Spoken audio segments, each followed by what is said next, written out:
Hello there, and welcome to History for Lunatics. I'm so glad you're here tonight. Get comfortable wherever you are. Maybe you're listening from bed with the lights already low. Maybe you're on the couch, letting one more story play before you fall asleep. Maybe you are driving somewhere late, working a quiet shift, or sitting in a room on the other side of the world from the place we're visiting tonight. And tonight, we are going to San Francisco. Not the San Francisco of gold miners and wooden sidewalks. Not the city during the Great Earthquake of 1906. Not the Summer of Love, although that was still close enough in 1975 that plenty of people walking the streets could remember it very clearly. We're going to a Monday afternoon in August 1975, when something happened that sounds almost impossible when you first hear it. The police stopped policing. Not a few officers calling in sick, not one precinct closing because of a staffing problem. Not a symbolic work slowdown lasting for an hour. More than 90% of a police department numbering nearly 2,000 officers walked off the job during a fight over pay. The strike began on August 18th, 1975, and it would continue across 4 extraordinary days. It was illegal. A court would order the officers back to work. The order would not immediately bring them back. The city's firefighters would soon enter their own strike. City leaders would argue over whether the National Guard should be called. Mayor Joseph Alioto would eventually declare a state of emergency, and the dispute would end only after the city government had been pushed into a constitutional and political crisis over who actually had the power to settle it. But before we get anywhere near that ending, I want you to think about the first few minutes. Imagine that you live in San Francisco on August 18th, 1975. You do not know how this story ends. You cannot look it up. There is no phone in your pocket giving you an alert that says police strike. Here is what you need to know. There is a telephone in your house, probably attached to a wall or sitting on a table.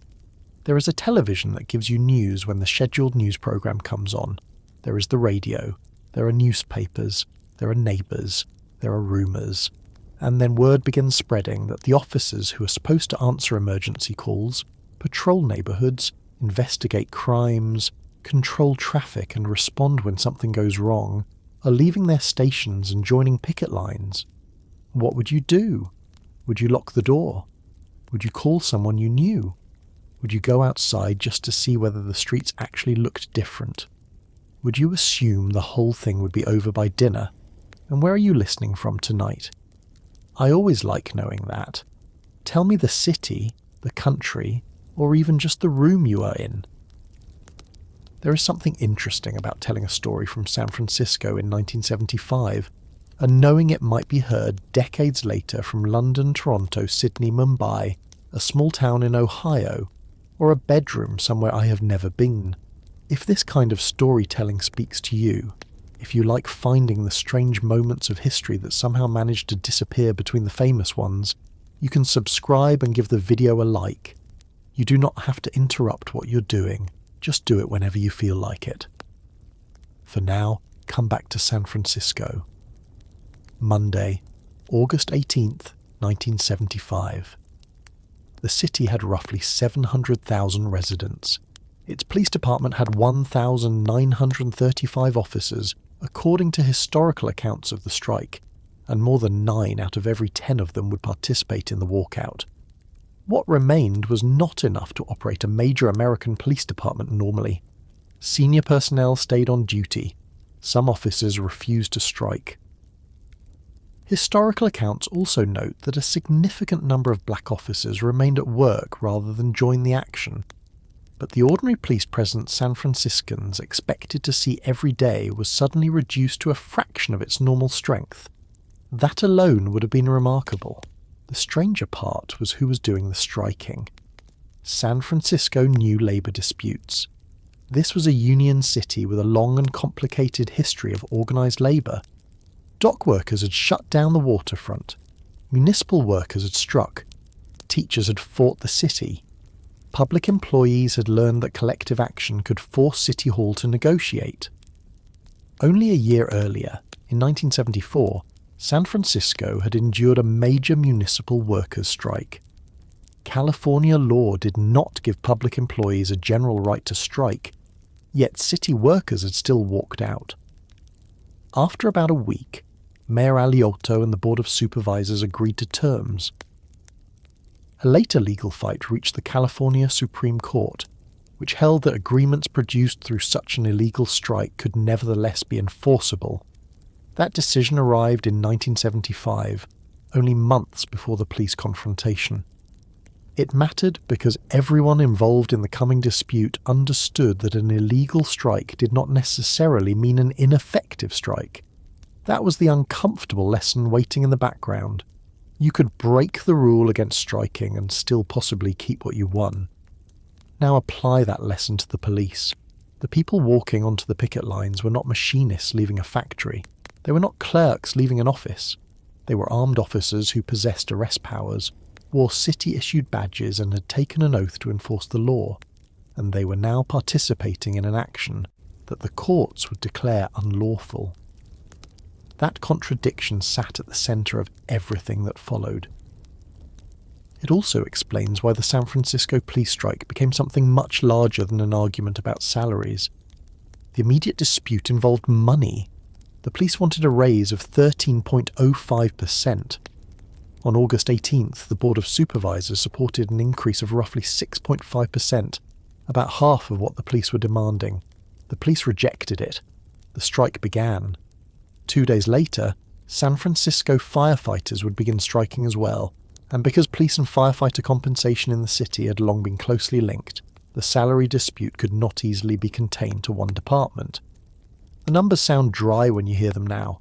13.05%, 6.5%. You could put them in 2 columns on a page and make the entire confrontation look like an accounting problem.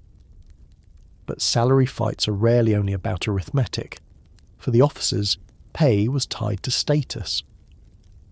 San Francisco police had been accustomed to being among the best paid officers in California. Then Los Angeles approved a substantial police pay increase in the summer of 1975. San Francisco officers believed their salaries should remain competitive, and their association pressed City Hall for a raise that would restore their position. City officials looked at the same demand and saw a budget problem. Giving the police what they wanted meant spending millions of dollars the city had not planned to spend, and because firefighter pay was linked to police compensation, one increase could immediately create another. So each side thought it was defending something larger. The officers believed the city was refusing to respect the value of their work. The supervisors believed they were responsible for protecting the city's finances, and Mayor Joseph Aliotto was standing in the middle of it. Aliotto was nearing the end of his time as mayor. He had governed San Francisco since 1968, through an unusually turbulent period.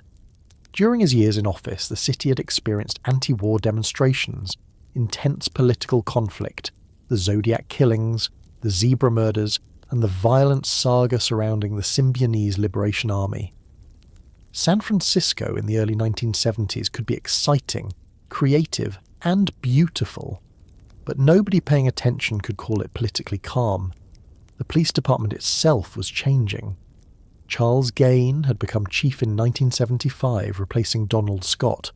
The San Francisco Police Department's own historical record lists Gaine's tenure as beginning that year and continuing until 1980. That may sound like a minor administrative detail, but imagine entering the top job in a major police department and almost immediately confronting a revolt from inside your own ranks. Because that is what this became. The union leadership was not talking quietly behind closed doors anymore. The dispute had reached the point where officers were being asked to decide whether they were police officers first or union members first. Most chose the picket line. And now think about what that meant for the ordinary person living in the city. A police department is usually most visible when something goes wrong. Most people do not spend their day thinking about how many officers are currently working. You leave your house, go to work, buy groceries, meet a friend, take a bus, walk home, and the police exist somewhere in the background. You may see a patrol car pass, you may not. You assume someone is answering the radio. You assume someone can be sent if you call. That assumption is part of how a modern city functions. On August 18th, San Francisco residents suddenly had reason to question it. The police had not vanished completely. That point matters. The title of this story says San Francisco lost its police because that is what the situation felt like at street level. But the city was never literally left with zero law enforcement. Command officers and a small number of non-striking personnel remained. Other agencies existed. The sheriff's department had responsibilities of its own. Federal law enforcement did not disappear. But the SFPD as a normal functioning patrol force had been drastically reduced. Contemporary and later accounts describe an extraordinary situation in which only a very small group of officers remained available for a city of hundreds of thousands. That distinction actually makes the situation more interesting. This was not an experiment where someone removed every police officer from San Francisco and watched what happened. It was a real city trying to improvise while one of its essential services collapsed almost overnight. Dispatchers still received calls, people still got into arguments, cars still crashed, stores still closed at night, bars still served alcohol, tourists still arrived, families still went to work, people still committed crimes. And every call now had to be judged against a shrinking pool of officers. What required an immediate response? What could wait? What would simply receive no response at all? Those decisions were no longer administrative details. They became part of the emergency. There is another reason this story became so uncomfortable for San Francisco. The striking officers were still police officers. Many were still carrying their service revolvers. They had not stopped possessing authority simply because they were standing on a picket line. That created scenes that would have been difficult to imagine in an ordinary labour dispute. Historical accounts describe confrontations between striking officers and citizens, arrests made around the picket lines, drinking among some of the strikers, and reports of streetlights being shot out. The American Civil Liberties Union eventually went to court seeking restrictions on striking officers carrying their weapons. Consider how strange that is. The city had gone to court to order its own police officers back to work. The officers were defying the order. Then another organisation went to court because of the behaviour of some of those same armed officers while they were refusing to police the city. The normal categories had become confused. Who enforced an order against the police? Who arrested a police officer who refused to obey an injunction? Who protected the courthouse messenger sent to deliver the injunction? Who controlled a picket line made up of the people normally called to control picket lines? These were no longer theoretical questions. San Francisco was about to find out. And none of this happened because the city was expecting a major public safety emergency that week. There had been no earthquake, no invading army, no hurricane. No sudden natural disaster destroying police stations. The department still had cars, it still had radios, it still had uniforms. The officers simply refused to work. That is what makes the episode so useful to look at nearly half a century later. Modern cities are built on routines most people rarely notice until the routines stop. Garbage gets collected, water comes out of the tap, traffic lights work, firefighters respond, ambulances arrive, police answer calls. We usually think of these things as permanent features of the city itself, but they are not. They happen because people show up. And in August 1975, a large number of people whose job was to maintain public order decided that their dispute with the city was serious enough to test what would happen if they did not show up. There is a question here that made people uncomfortable in 1975 and still makes people uncomfortable now. Should police ever be allowed to strike? For most workers, the ability to stop working is one of the strongest forms of leverage they possess. A strike works because an employer needs labour, and workers demonstrate that need by withholding it. But police are different from most workers in one obvious way. Their absence changes public safety. A factory owner can lose production during a strike. A city without normal policing faces a different kind of risk, and the police themselves understood that. Their leverage came partly from the fact that City Hall could not easily replace them. You cannot train 2,000 new police officers on Tuesday because the existing officers walked out on Monday. You cannot place an advertisement in the newspaper and have a functioning police force by the weekend. The training, legal authority, equipment, experience and command structure take time. So once most of the department was outside the stations rather than inside them, every hour that passed increased the pressure on the mayor and supervisors. That was exactly what a strike was supposed to do. The ethical problem was that the pressure was being applied not only to the employer, it was being applied to everyone who lived in San Francisco. A shopkeeper closing late, a woman walking home alone, a family whose house had just been burglarized, a driver involved in an accident, a frightened person calling for help. None of them had voted on the police salary demand, but all of them were now participants in the dispute whether they wanted to be or not. That first evening, people did what people usually do when something unusual happens. Some worried, some became angry, some supported the officers, some blamed City Hall, some assumed the news media were exaggerating, some probably enjoyed the novelty of it. And some criminals undoubtedly noticed that the number of patrol officers on the streets had suddenly fallen. What did not happen, at least not immediately, was the instant collapse of San Francisco into complete lawlessness. That part of the story is important because later retellings can make these 4 days sound as though the city became a battlefield the moment officers left their posts. It did not. San Francisco continued functioning. People went home, restaurants opened, businesses operated, traffic moved. There were crimes and emergencies, but there was no immediate citywide eruption in which every window was smashed and every store was looted. The uncertainty was more complicated than that. Nobody knew whether the calm would last. Nobody knew whether the strike would end that night. Nobody knew whether firefighters might join it. Nobody knew whether the mayor would call Governor Jerry Brown and ask for the National Guard. Supervisor Dianne Feinstein would push for that possibility as the crisis deepened. Alioto resisted bringing troops into the streets, and that decision would become another argument. Because when people say the police are on strike, the obvious next question is, then who is in charge? The answer in San Francisco was not simple. The mayor was in charge of the city government. The Board of Supervisors controlled legislation and had authority over salaries. The police chief commanded the department, but most of his officers had walked out. The courts could issue orders, but those orders still needed to be obeyed. The governor had state power, but had not been invited to deploy the National Guard. The police union controlled enough of the department's membership to make normal operations impossible. Everyone had some authority. Nobody had enough authority to make the problem disappear. And the clock kept moving. Afternoon became evening on August 18th. The police stations that should have been filling with officers coming onto shifts were instead scenes of a labour rebellion. Picket lines formed. Union representatives spoke to reporters.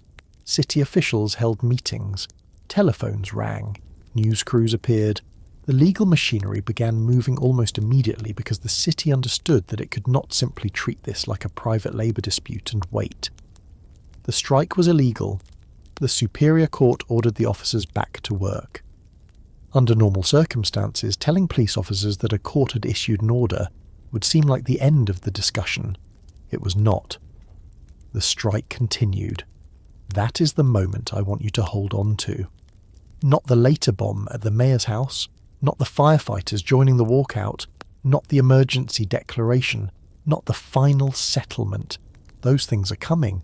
For now, stay on that first day. A judge has effectively said, go back to work. A large majority of the San Francisco Police Department has effectively answered no.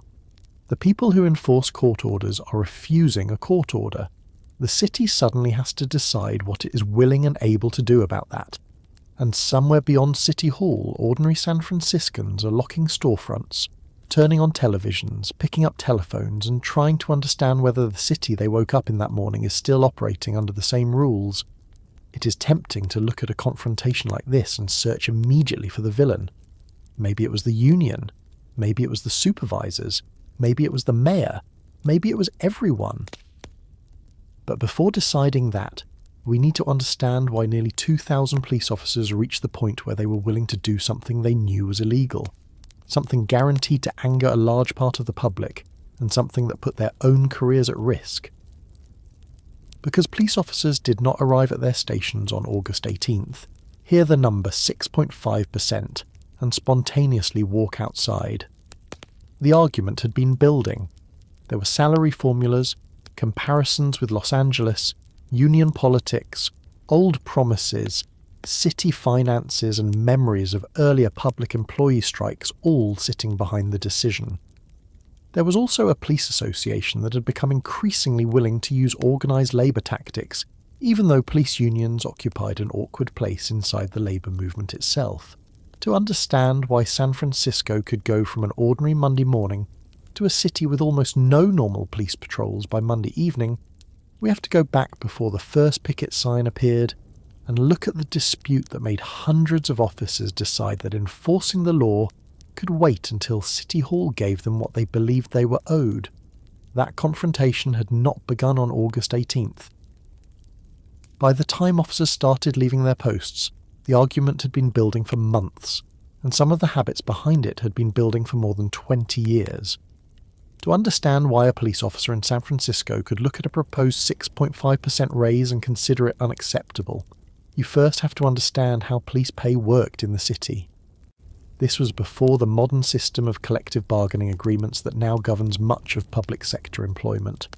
Police officers had an association, they had political influence, and they could negotiate over many working conditions. But their basic salaries were heavily shaped by the San Francisco City Charter and by decisions made by the Board of Supervisors. The Police Officers Association had spent years trying to make those salary decisions predictable. According to the association's own historical account, an important change came in 1953. San Francisco established a formula under which police salaries could be set according to what officers were earning in the highest-paying large California cities. The exact power still rested with city government, but the formula gave officers a benchmark. Instead of beginning every year with a completely new political argument over what a policeman ought to earn, the city could conduct salary surveys, compare San Francisco with other departments, and adjust compensation accordingly. The association later recalled that from 1953 until 1975, supervisors generally interpreted that system in a way that kept San Francisco officers near the top of the state's police pay scale. That history matters because people react very differently to something they believe is a bonus and something they believe is already theirs. If your employer unexpectedly offers you a 6.5% raise, you may consider yourself fortunate. If you believe an established formula says you're entitled to 13.05% and your employer offers 6.5%, you may think half your raise has just been taken away. That was much closer to the way many San Francisco officers understood the dispute. The city government did not necessarily see it that way. The charter language gave the Board of Supervisors room to make decisions, and the city had a responsibility to pay for every salary increase it approved. Police salaries did not exist in isolation. A large raise multiplied across nearly 2,000 officers represented a substantial expense, and police compensation was closely connected to firefighter compensation. Giving one uniformed service a major increase could therefore affect the other almost immediately. The argument was also taking place during one of the worst inflationary periods Americans had experienced in decades. Prices had risen sharply in the early 1970s. Food, gasoline, housing, utilities, and ordinary household expenses were becoming noticeably more expensive. The Police Officers Association later pointed specifically to the high inflation of the period when explaining why its members considered the 1975 salary issue so serious. An officer did not need to study national economic statistics to notice it. He noticed it buying groceries. He noticed it filling his car. His wife noticed it paying household bills. A raise that might have looked substantial in a period of stable prices looked different after inflation had already reduced the purchasing power of a salary. Then Los Angeles changed the calculation. In July 1975, Los Angeles police received a significant increase in pay. San Francisco officers had long taken pride in being among the best-paid police officers in California, and the new Los Angeles figure affected the salary comparison used in San Francisco. When the annual survey was applied, the Police Officers Association concluded that San Francisco officers should receive a raise of 13.05%. Later accounts from both the association and people involved in the dispute describe that figure not as an arbitrary opening demand, but as the result officers believed followed from the existing salary system. The decimal point is worth noticing. They were not demanding 13% because someone had chosen a nice round number at a union meeting. They wanted 13.05. That extra 0.05% made the demand sound less like bargaining and more like a calculation. To the union, that was important. Gerald Crowley, the president of the San Francisco Police Officers Association, became the central figure on the officers' side. Crowley was not running the kind of police association San Francisco had known a generation earlier. He had joined the department in 1958. By the early 1970s, he and a group of officers known as the Bluecoats had helped transform the Police Officers Association from what one later police captain described as essentially a social club and company union into a much more aggressive labour organisation. Crowley was willing to challenge police management, City Hall, and anyone else he believed was treating officers unfairly. That change inside the association was important. Police organisations in the United States had always occupied an unusual position in labour politics. A dock worker going on strike was familiar. A machinist going on strike was familiar. A bus driver or sanitation worker going on strike could produce an angry public, but people understood the basic mechanism. Police were different because police were often the people sent to labour disputes. When a picket line became disorderly, the city called the police. When workers blocked an entrance, the police might be ordered to clear it. When somebody broke a court injunction during a strike, officers might be asked to make arrests. For generations, organised labour and police had sometimes viewed each other from opposite sides of a line. Yet by the 1960s and 1970s, police officers across the United States were becoming more assertive about describing themselves as workers with their own economic interests. They wore uniforms and carried badges, but they also received paychecks. They had mortgages, they had families, they worked nights, weekends and holidays. They could be disciplined by supervisors. They worried about pensions, medical benefits and inflation just like other employees. The San Francisco Police Officers Association increasingly behaved accordingly. Crowley believed the city treated officers as what he later described as second-class citizens, and believed politicians were trying to save money at police officers' expense. That resentment was not created in a single meeting in August. It had become part of the relationship between the association and City Hall. There was, however, an awkward fact sitting directly in the union's path. The Police Officers Association had already promised not to strike. On April 17th, 1974, the association had entered into a 3-year memorandum of understanding with the Mayor and Police Commission, subsequently approved by the Board of Supervisors. Under that agreement, the association agreed to give up strikes, slowdowns, and coordinated use of medical excuses during the life of the agreement. In return, the arrangement provided an arbitration procedure and dealt with other employment matters, including what was described as a police officer's Bill of Rights. Wages specifically governed by the city charter remained outside much of that bargaining structure. So when the Police Officers Association began considering a strike in the summer of 1975, the problem was not merely that California public employees generally lacked a legal right to strike. The association had made a written no-strike commitment of its own. That is an important detail because it tells you how far relations had deteriorated. Crowley and the officers supporting him knew a walkout would expose them to enormous criticism. They knew City Hall could accuse them of violating their own agreement. They knew courts could intervene. They knew individual officers could face discipline. They also knew the historical example that hovered over almost every discussion of an American police strike. Boston. In 1919, Boston police officers had gone on strike after a dispute over working conditions and their attempt to affiliate with organised labour. Massachusetts Governor Calvin Coolidge took a hard line. The strikers lost their positions, and Coolidge's response became one of the defining moments of his political career. More than half a century later, police union leaders still knew the story. The San Francisco Police Officers Association's later history says some of the men involved in 1975 had specifically studied earlier police strikes and understood that walking out could end with officers losing their careers rather than winning a raise. Yet 1975 San Francisco was not 1919 Boston. One major difference had appeared only 16 months earlier, during another San Francisco labour confrontation.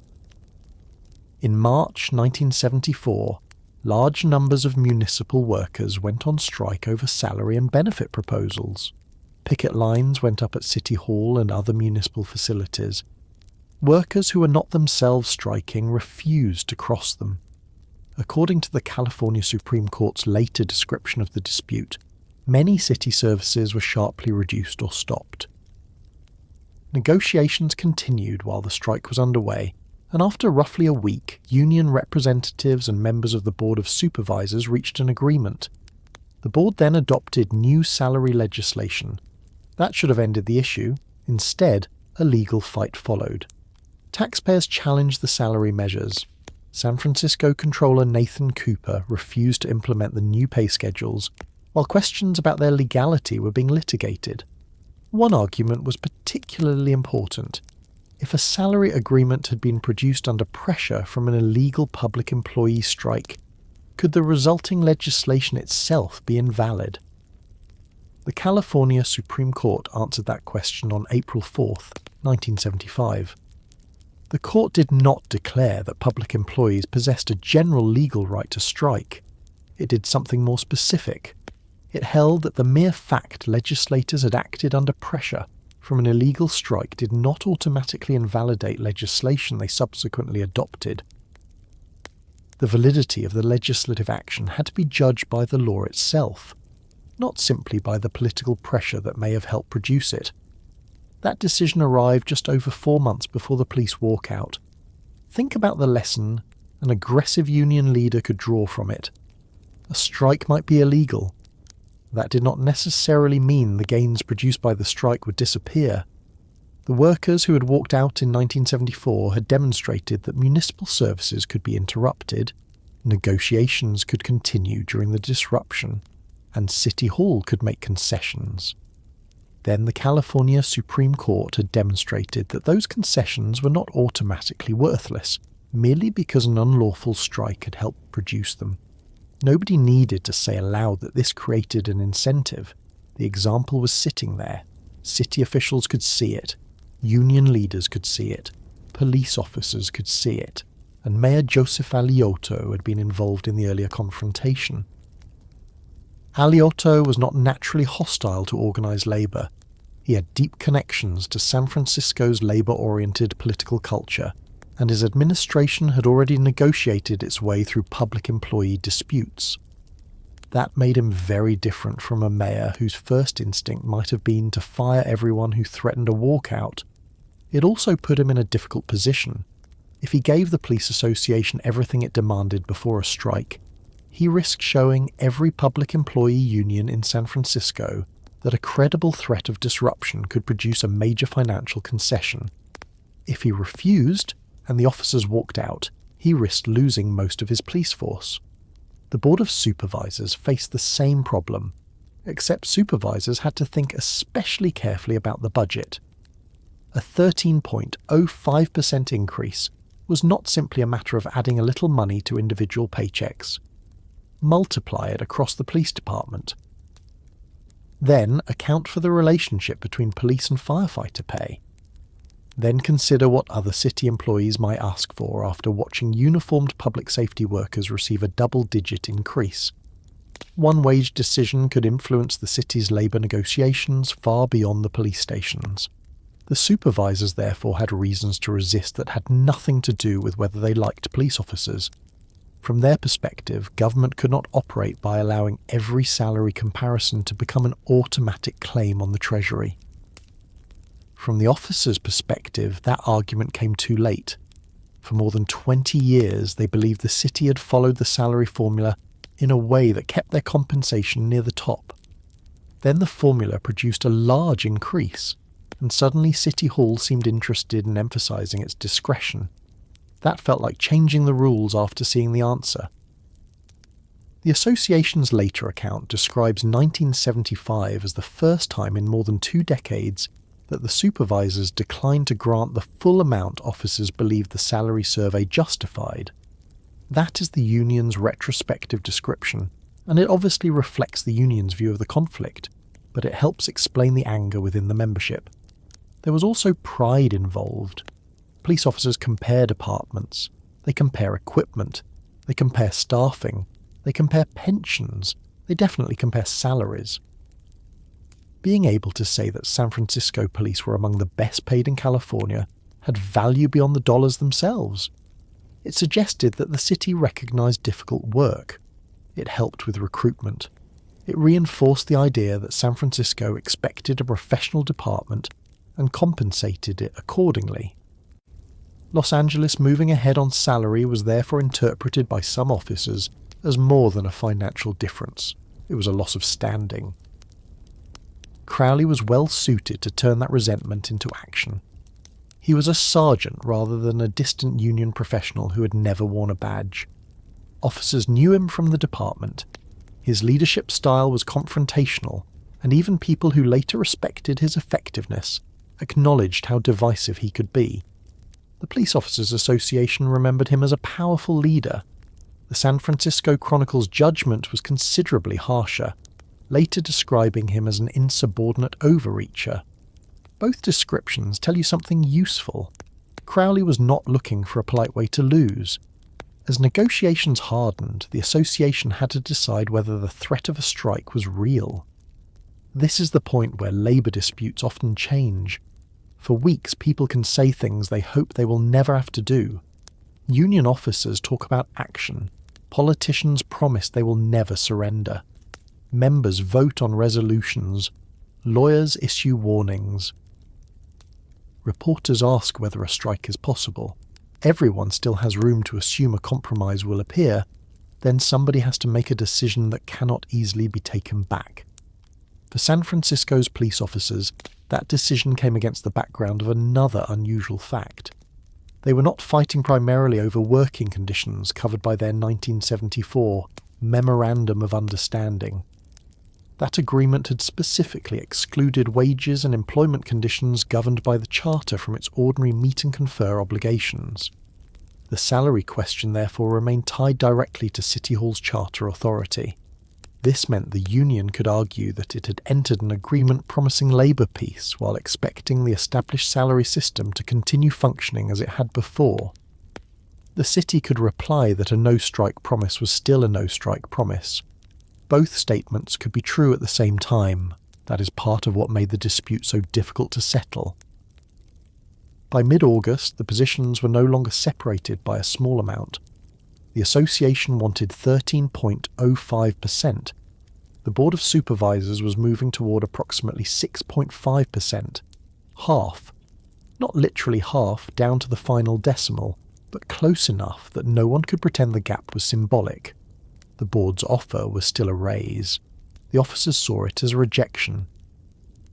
The association also had to think about credibility. If union leaders spent weeks telling members that the formula entitled them to 13.05%, then accepted roughly half after City Hall refused, what would happen the next time they threatened action? Every labour organisation eventually confronts that problem. Threats work only if the other side believes there is a point at which you will act on them. Police unions had an additional problem because everyone knew how difficult a strike would be. A city official might reasonably assume that police officers would complain, protest and apply political pressure, but ultimately report for duty because abandoning their posts was simply too serious. That assumption became part of the union's frustration. If City Hall believed the officers could never actually strike, then the strongest weapon available to ordinary organised labour was unavailable to them. Crowley's organisation was approaching the moment when it would have to prove whether that assumption was correct. There were officers who understood exactly what could go wrong. A strike could destroy public support. It could lead to disciplinary hearings. It could damage the department's reputation for years. Someone might be hurt while officers were off duty. A serious crime could occur. A fire could spread if firefighters eventually joined them. A judge could order everyone back to work. The police commission could punish strike leaders. The city could try to fire participants. There was also the basic contradiction that no amount of union language could remove. A police officer swore to enforce laws he did not personally write. He could not ordinarily tell a motorist that a traffic law was unfair and therefore optional. He could not tell a burglary suspect that court orders were merely suggestions. His authority depended partly on the idea that laws applied even when the person subject to them disliked the result. A police strike challenged that principle in the most public way possible. The officers considering the walkout were preparing to say that their economic dispute justified refusing duties the law required them to perform. Some officers would not accept that. Not everyone joined the strike when it finally came, but enough did that the difference became almost academic. Before reaching that moment, the city still had opportunities to compromise.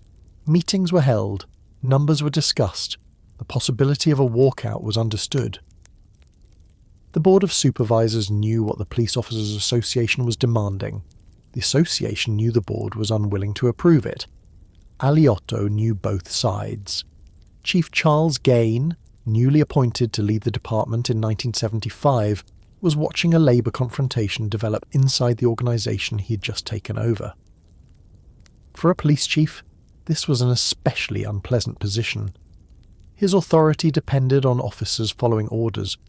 The union's power depended on those same officers acting together against the city. An officer could receive one instruction from the department and another from the association. Soon he would have to choose.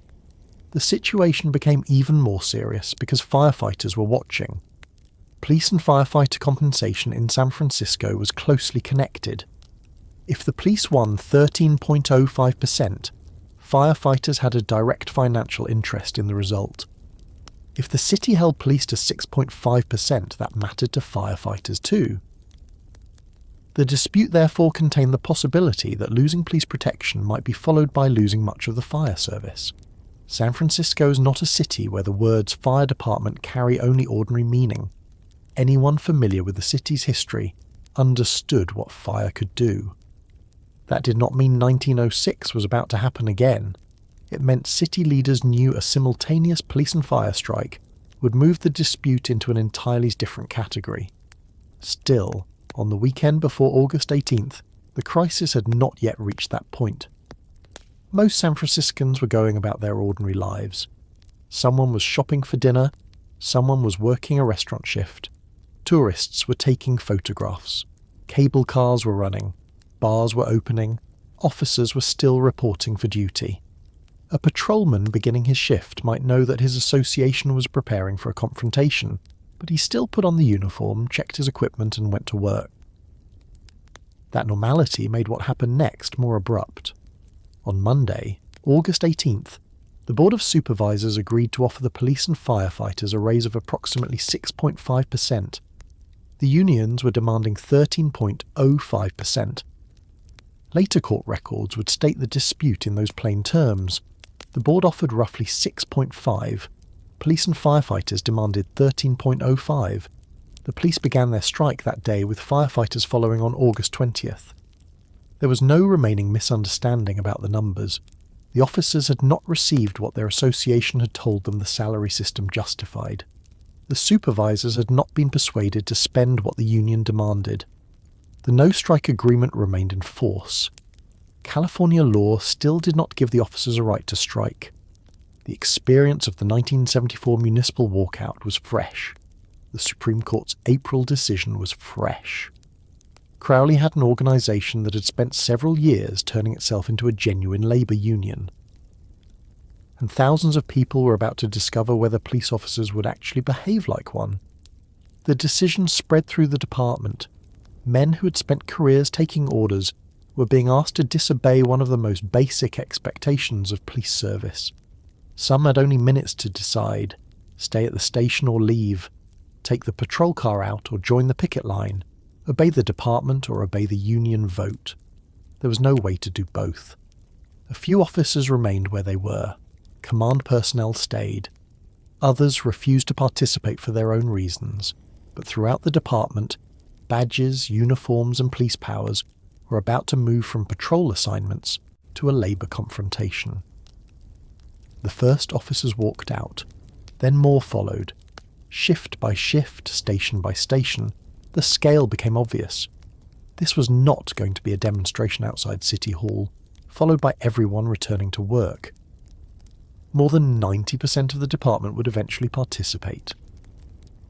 And as Monday afternoon moved forward, San Francisco had to begin answering questions that only hours earlier had sounded hypothetical. Who would answer the next robbery call? Who would handle the next violent dispute? What happened when a judge ordered the strikers back? And what happened if the men normally responsible for enforcing that order simply refused to obey it? By the time those questions reached City Hall, the pay dispute had already crossed the line that everyone had spent the summer approaching. The walkout was underway. The walkout was underway. The first officers did not disappear quietly from San Francisco's streets. They left in the middle of a public confrontation that hundreds of their colleagues were following almost minute by minute. Shortly after 2 o'clock on the afternoon of Monday, August 18th, 1975, the San Francisco Board of Supervisors began its meeting at City Hall. More than 200 off-duty police officers crowded into the chamber. Roughly another 200 remained outside listening to the proceedings over the public address system. Officers who were still working elsewhere in the city tuned radios to a live broadcast of the meeting. Patrolmen sitting in cars, officers inside district stations, supervisors behind desks and policemen waiting to begin later shifts all knew that the vote they had been expecting was about to happen. The board dealt with several other matters before reaching police and firefighter salaries. Then the supervisors announced the decision they had reached during a closed meeting earlier that afternoon. The raise would be 6.5%. The police wanted 13.05%. There was no lengthy floor debate that gave union leaders one final opportunity to persuade anyone. The supervisors voted 10-0 for the 6.5% increase, with one member abstaining. The abstention came from Supervisor Alfred Nelder, who had once served as San Francisco's chief of police. The reaction inside the chamber was immediate. Officers shouted, some groaned, others stamped their feet. Gerald Crowley, president of the Police Officers Association, went toward the speaker's rostrum and tried to address the supervisors.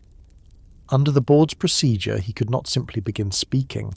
He needed unanimous consent from the supervisors to be recognized. Board President Dianne Feinstein asked whether anyone would make the necessary motion. Nobody did. Crowley was told he could not speak.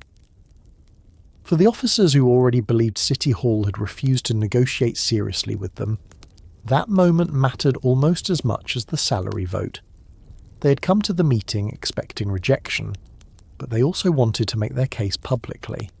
Instead, their president was denied the floor immediately after the board approved what they regarded as half the raise they were due. Crowley left the chamber. The officers followed. As they moved out, witnesses heard calls to hit the bricks, along with shouts for a strike and demands to shut the department down. They headed toward the Police Officers Association strike headquarters, where instructions and picket signs were already waiting. The fact that the signs had been prepared in advance tells us something important. The officers had not invented the strike in a burst of anger inside City Hall. The machinery for a walkout was ready. The vote merely triggered it. Within minutes, officers began moving towards San Francisco's 9 district police stations. Picket lines appeared outside the buildings where many of these same men normally reported for work. Officers scheduled for patrol instead walked outside their stations. Men who normally entered through the doors crossed the sidewalk and joined the line. Others arriving for their shifts encountered colleagues telling them not to go inside. The effect was far larger than Police Chief Donald Scott had expected. That name is worth getting right because later in 1975 Charles Gain would become chief, but during the August strike Donald M. Scott was still running the San Francisco Police Department. The department's official historical list places Scott's tenure from 1971 to 1975 and Gain's beginning later that year. Scott had been told by commanders that if officers actually struck, participation probably would not be overwhelming. They were wrong. Within a remarkably short time, fewer than 10% of the normal complement remained to staff the district stations, according to the detailed National Institute of Justice study later produced on the strike. The union's own instructions that afternoon described the strike as 95% effective. Contemporary totals differ slightly depending on whether they count the entire department, available sworn personnel, people already on leave, and other categories. Time described approximately 90% of 1,935 policemen as being out. The federal case study used a sworn personnel figure of 1,825 in its detailed accounting. The precise denominator therefore changes from source to source, but the operational reality does not. Almost the entire ordinary patrol system had stopped working. Chief Scott suddenly had a problem for which the department had discussed preparations but never completed a formal contingency plan. He issued General Order 92. It was, in effect, the department's emergency operating plan. Days off were cancelled. Commanders received authority to lengthen working hours. Vacations that had not yet started were cancelled. Anyone claiming sick leave would have to produce a doctor's certificate for every day of absence. There was one obvious weakness in that arrangement. Officers who were already on vacation were not ordered back. Around 250 police personnel were already away on vacation when the strike began, including several high-ranking officials. So the department was losing officers in two different ways at once. Most of the available rank and file were refusing to work. Hundreds of others were legitimately absent. Scott had to take whoever remained and strip the department down to its most basic function. Routine policing largely stopped. Only serious calls would receive normal responses. The priority list included murder, rape, robbery, and serious assaults. Minor complaints were handled differently. Residents were told to come to their district station if they wanted to make less urgent reports. That sounds simple until you think about what ordinary police work actually consists of. A large city generates thousands of small problems that rarely make the news. A damaged car, a stolen bicycle, a noise complaint, a suspicious person, a broken window, a minor traffic collision. An argument between neighbours, someone who wants an officer present while collecting belongings, a shopkeeper reporting shoplifting, a person coming home and discovering that a door has been forced. None of those incidents needs to become a major emergency. Most do not, but normally a police department absorbs them. On August 18th, San Francisco began telling people that unless the situation was serious, they might have to handle the first steps themselves. Even downtown parking enforcement changed. Rush hour tollways were suspended because the personnel needed to carry out normal traffic enforcement were no longer available. Scott looked elsewhere inside the department for officers he could place on the streets. There were hundreds of people with supervisory ranks or investigative assignments who technically could be redirected. The department had captains, lieutenants, sergeants and inspectors who normally performed duties other than uniformed patrol. On paper, that looked promising. In practice, many sympathised with the strike. Some did report for duty but refused to cooperate fully with the emergency reassignment. Inspectors were ordered out of investigative work and into patrol cars. Some stayed at the Hall of Justice rather than take to the streets. A small number went out in unmarked cars, while the federal study later reported that some inspectors deliberately ignored calls for service as a way of supporting the strike without formally joining the picket lines. The resulting numbers were extraordinary. approximately 45 officers were actually patrolling San Francisco in about 20 cars. Under normal conditions, the same period would have involved roughly 300 officers in about 100 vehicles. Think about the difference. Not 45 officers in a small town. 45 patrol officers spread across San Francisco. They had Chinatown, North Beach, the Mission, the Tenderloin, Downtown, the Richmond, the Sunset, Bayview, the Marina, and every residential neighborhood between them. They had traffic accidents. They had domestic disputes. They had robberies. They had calls involving weapons. They had bars. They had tourists. They had hospitals. They had the waterfront. They had roughly 670,000 residents, according to contemporary reporting, and they had 20 patrol cars. Not every police function stopped. The union itself made exceptions. 27 officers working in the city prison were allowed by the Police Officers Association to cross picket lines because leaving the jail without adequate staffing created an obvious danger. 25 employees in police communications were also permitted to work. Probationary police officers were exempted from the strike because they could be dismissed more easily than officers who had completed probation. Mayor Aliotto's 3 police guards, who also served as his drivers, were allowed to remain on duty. Those exceptions reveal something about how the union understood its own action. This was intended to be a strike, not a complete abandonment of every police-related responsibility. The association wanted to deprive the city of enough police service to force negotiations while avoiding certain consequences that could turn the public completely against the officers. That balance was difficult from the first afternoon.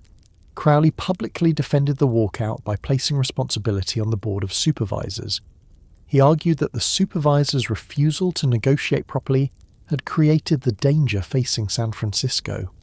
He also said the association would supply emergency police services if the mayor and supervisors immediately began negotiations. City leaders saw the argument differently. From their perspective, the officers themselves had created the emergency by walking off the job after the elected board made a legal decision about salaries.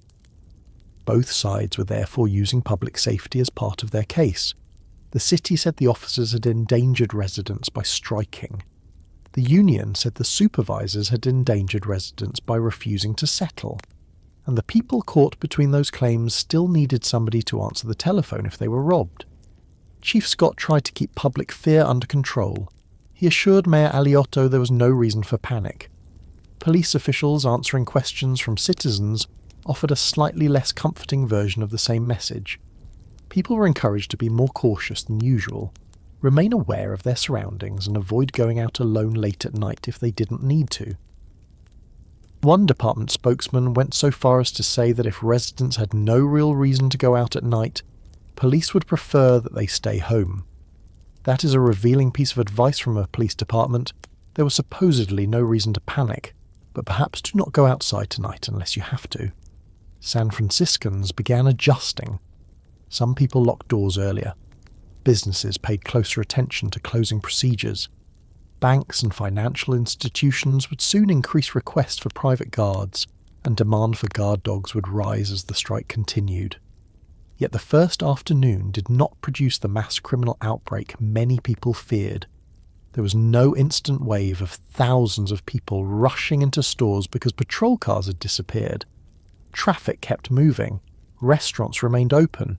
People returned home from work. Tourists continued visiting. Most of San Francisco looked remarkably normal. The uncertainty came from knowing that normal appearance could become misleading very quickly. If a fight started in a restaurant, there might not be an officer nearby. If someone robbed a shop, the nearest available patrol unit might already be handling a serious assault several neighborhoods away. If a minor problem began becoming a major problem, the normal police presence that might stop it early had been drastically reduced. Meanwhile, outside the district stations, the striking officers settled into an organized routine. The picket lines were not improvised groups of angry men standing around without instructions. The Police Officers Association distributed written strike rules. Each picket captain was supposed to arrange security. Officers were instructed to keep moving instead of gathering in stationary groups. Breaks were regulated. No more than 2 picketers were supposed to leave at a time. Alcohol was prohibited while officers were performing picket duty. Most revealingly, the rules told strikers how to deal with police officers who remained at work. Do not argue with them. Do not swear at them. Treat them with indifference. Maybe, the instructions suggested, those officers would join the strike the following day. The union believed it had already achieved approximately 95% participation and did not need confrontations with the small minority still working. The strike committee also issued an explicit instruction against violence and vandalism. Flattening tyres, breaking windows, and similar acts, it warned, would damage public sympathy. The need to write such a rule was soon obvious. The picket lines created a situation with almost no normal precedent. The men standing outside police stations were civilians, in the sense that they were not currently performing police duties, but they were still sworn officers. Many still had their service weapons. They still possessed police identification. They still understood arrest procedures. They still thought of themselves as policemen. The person confronting a picket line, therefore, was not confronting an ordinary group of striking workers. If you shouted at striking machinists, they could shout back. If you shouted at striking police officers, the men you were arguing with might still decide to arrest you. That unusual mixture of union activity and police power contributed to tension almost immediately. At several stations, firefighters appeared beside police pickets in a show of support. Although the fire department had not yet joined the strike, officers appeared confident that Aliotto's threats of mass dismissal would not actually be carried out. Firing such a large part of the department would require disciplinary procedures, and even if the city somehow removed hundreds of officers, replacing and training them would take months or years. The strikers understood the practical leverage created by their numbers. Mayor Aliotto had spent the hours before the vote trying to project exactly the opposite impression. Earlier that Monday, he had predicted that police would probably not strike. If they did, he said, the city could win. He publicly assured residents that they would be safe in their homes. He repeated his position that police and firefighters had no right to strike, and warned that participants could be fired. One option he rejected was the National Guard. Aliotto's reasoning was significant. Calling soldiers onto San Francisco streets because police officers were withholding their labour would immediately raise the stakes. National Guardsmen were not ordinary municipal patrol officers. They were not familiar with neighbourhood policing, local procedures, or routine calls for service in the way SFPD officers were. Aliotto also saw a larger political danger. If a police union could force a mayor to bring military personnel into the city as leverage in a salary negotiation, he believed San Francisco would be approaching something dangerously close to rule by police pressure. Before the strike began, he made clear that he did not want the Guard, and said the city would find out whether the police could truly bring it to its knees. By late afternoon, that confident language was being tested much sooner than he had expected. The police had not brought the city to its knees. They had, however, removed most of its ordinary street patrol in a matter of hours, and then darkness arrived. The first night mattered, because everyone had spent the afternoon making predictions. Union leaders predicted the city could not function long without them. Aliotto predicted the city could maintain order. Police commanders predicted essential services could still be provided. Critics predicted crime. Supporters of the officers predicted that public pressure would force supervisors back to the bargaining table. Night would begin supplying evidence. Most of the city remained calm, but the picket lines themselves became some of the most dangerous places in San Francisco. 2 striking officers were slightly injured when a motorist struck them with a car outside District Station. At another location, a man carrying a baseball bat assaulted a picketing officer.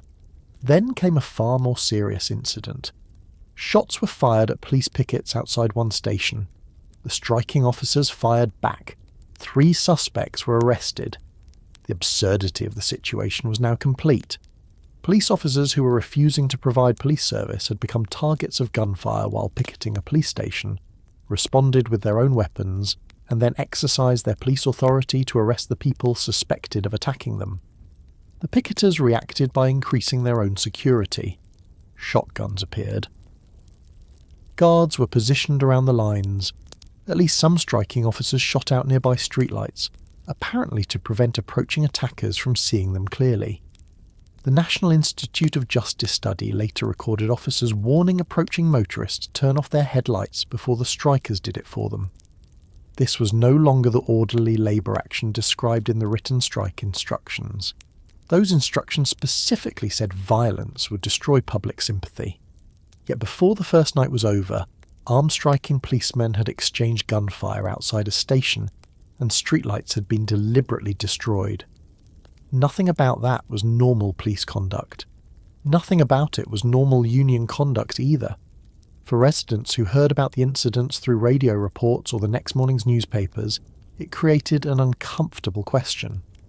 If the police themselves were involved in disturbances outside police stations, who was supposed to respond? There were still officers working. Some of them deserved particular attention because refusing to strike created its own pressures. Probationary officers had little choice because their employment protections were weak. Command officers were expected to work. Some rank-and-file officers crossed the lines because they believed striking was wrong. Others had personal or political disagreements with the association. Later summaries of the walkout have also emphasised the role of black officers who remained on duty in greater proportions than many white colleagues, reflecting existing divisions inside a department already facing serious disputes over race, promotions and discrimination. The Police Officers Association could claim overwhelming solidarity. It could not claim complete solidarity. For the officers who stayed at work, the experience was exhausting. They were being asked to cover an entire city with a fraction of normal staffing while colleagues stood outside their stations. They could work longer hours because days off had been cancelled. They could be shifted from normal assignments into patrol. Inspectors accustomed to investigation could suddenly find themselves answering radio calls. Supervisors could find themselves doing jobs normally performed by patrol officers several ranks below them. Every available person had to become useful. The department also had to decide constantly which calls deserved those scarce officers. Suppose 2 calls arrived at the same time. One person reported a burglary that had already occurred. Another reported a man threatening someone with a weapon. There was no difficult decision. The armed threat came first. But then another call arrived. A serious traffic collision, then a robbery, then a domestic assault. 45 officers disappear very quickly when a city begins dividing them among emergencies. The public response remained more restrained than some predictions suggested. That matters because the mythology of police strikes tends to move toward 2 extremes. One version says society collapses immediately when police disappear. The other says nothing changes and therefore police were never necessary. San Francisco's first day supported neither simple conclusion. The city did not collapse. Most people obeyed the law without an officer standing beside them. Most businesses were not robbed. Most neighbourhoods remained quiet. But the remaining police service was under severe strain. Residents were being advised to restrict their own movements. Routine calls were being deferred, and violence had already appeared around the picket lines. The most important effect was not immediate anarchy. It was reduced capacity. San Francisco had lost the cushion that a large police department normally provides. On an ordinary night, one serious incident could draw several patrol cars, while other officers continued covering the surrounding districts. On August 18th, every additional emergency consumed a noticeable percentage of the available force. The city could handle a certain number of serious events. Nobody knew what would happen if several occurred at once. That was why the next development was so important. While residents were being told to remain calm, city lawyers were already moving. The strike violated the officers' existing no-strike commitment, and California law did not recognize a general right for public employees to strike. The city therefore turned to the courts.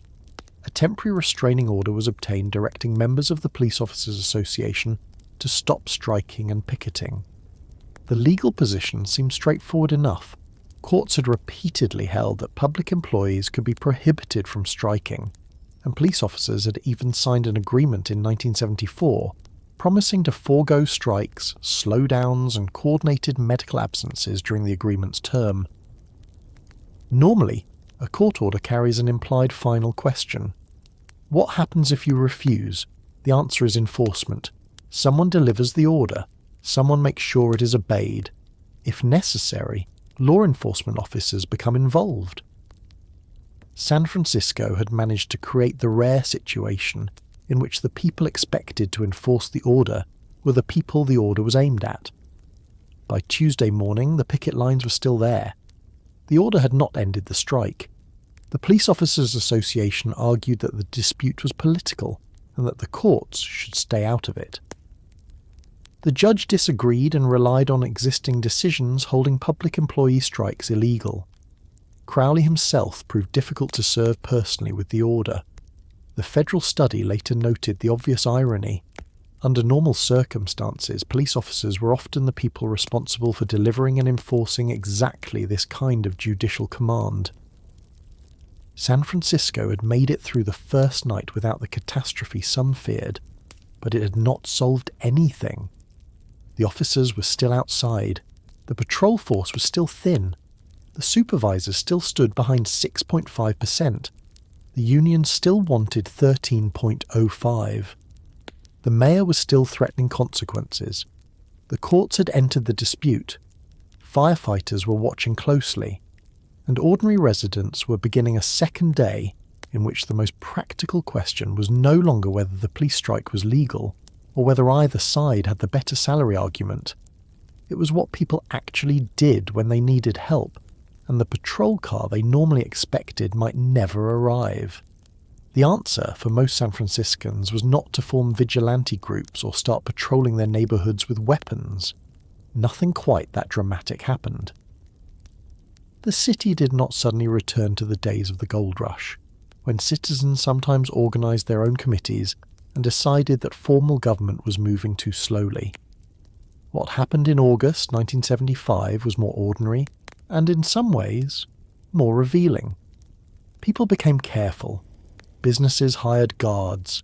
Residents reconsidered where they went after dark. Police dispatchers stopped treating every call as something that could receive an officer. The handful of officers still working concentrated on the emergencies that could not wait. And across San Francisco, hundreds of thousands of people began making small decisions based on the knowledge that the normal police department was no longer available. That is what a city policing itself actually looked like, not crowds of armed citizens marching through neighborhoods. Mostly locks, caution, private security, neighbors paying attention, business owners watching their doors, and people deciding that whatever they had planned for the evening could probably wait until morning. There is an important distinction to make before going any further. San Francisco was never completely without law enforcement. The police department had been reduced to a tiny fraction of its normal strength, but it had not ceased to exist. Command officers remained. Probationary officers were permitted to work. Some rank-and-file officers refused to strike. Communications employees remained at their posts, and officers continued staffing the city prison. Historical accounts describe roughly 45 officers being available for street patrol during the worst of the shortage, compared with hundreds under normal conditions. Contemporary accounts commonly described about 90% of the department as being on strike. 45 officers sounds like a reasonable police force until you place them in San Francisco. The city had around 670,000 residents. Add commuters, add tourists, add people coming into downtown for business. Then spread those 45 officers across the Mission, Chinatown, North Beach, the Tenderloin, the Richmond, the Sunset, Bayview, downtown, Pacific Heights, and every other part of the city. Now remember that 45 officers did not mean 45 available officers waiting for the next emergency. Some would already be dealing with calls, some would be transporting prisoners, some would be writing reports, some would be at hospitals, some would be moving between assignments, Some would be unavailable for reasons that occur during every police shift. The number that mattered was the number of people free when the next serious call arrived. That number could become very small very quickly. The department responded by triage. Murder came first, rape came first. Robbery came first, serious assault came first. An immediate threat to someone's life came before almost everything else. Routine police work was reduced or suspended. If your bicycle disappeared, you might be waiting. If someone damaged your parked car and drove away, you might be waiting.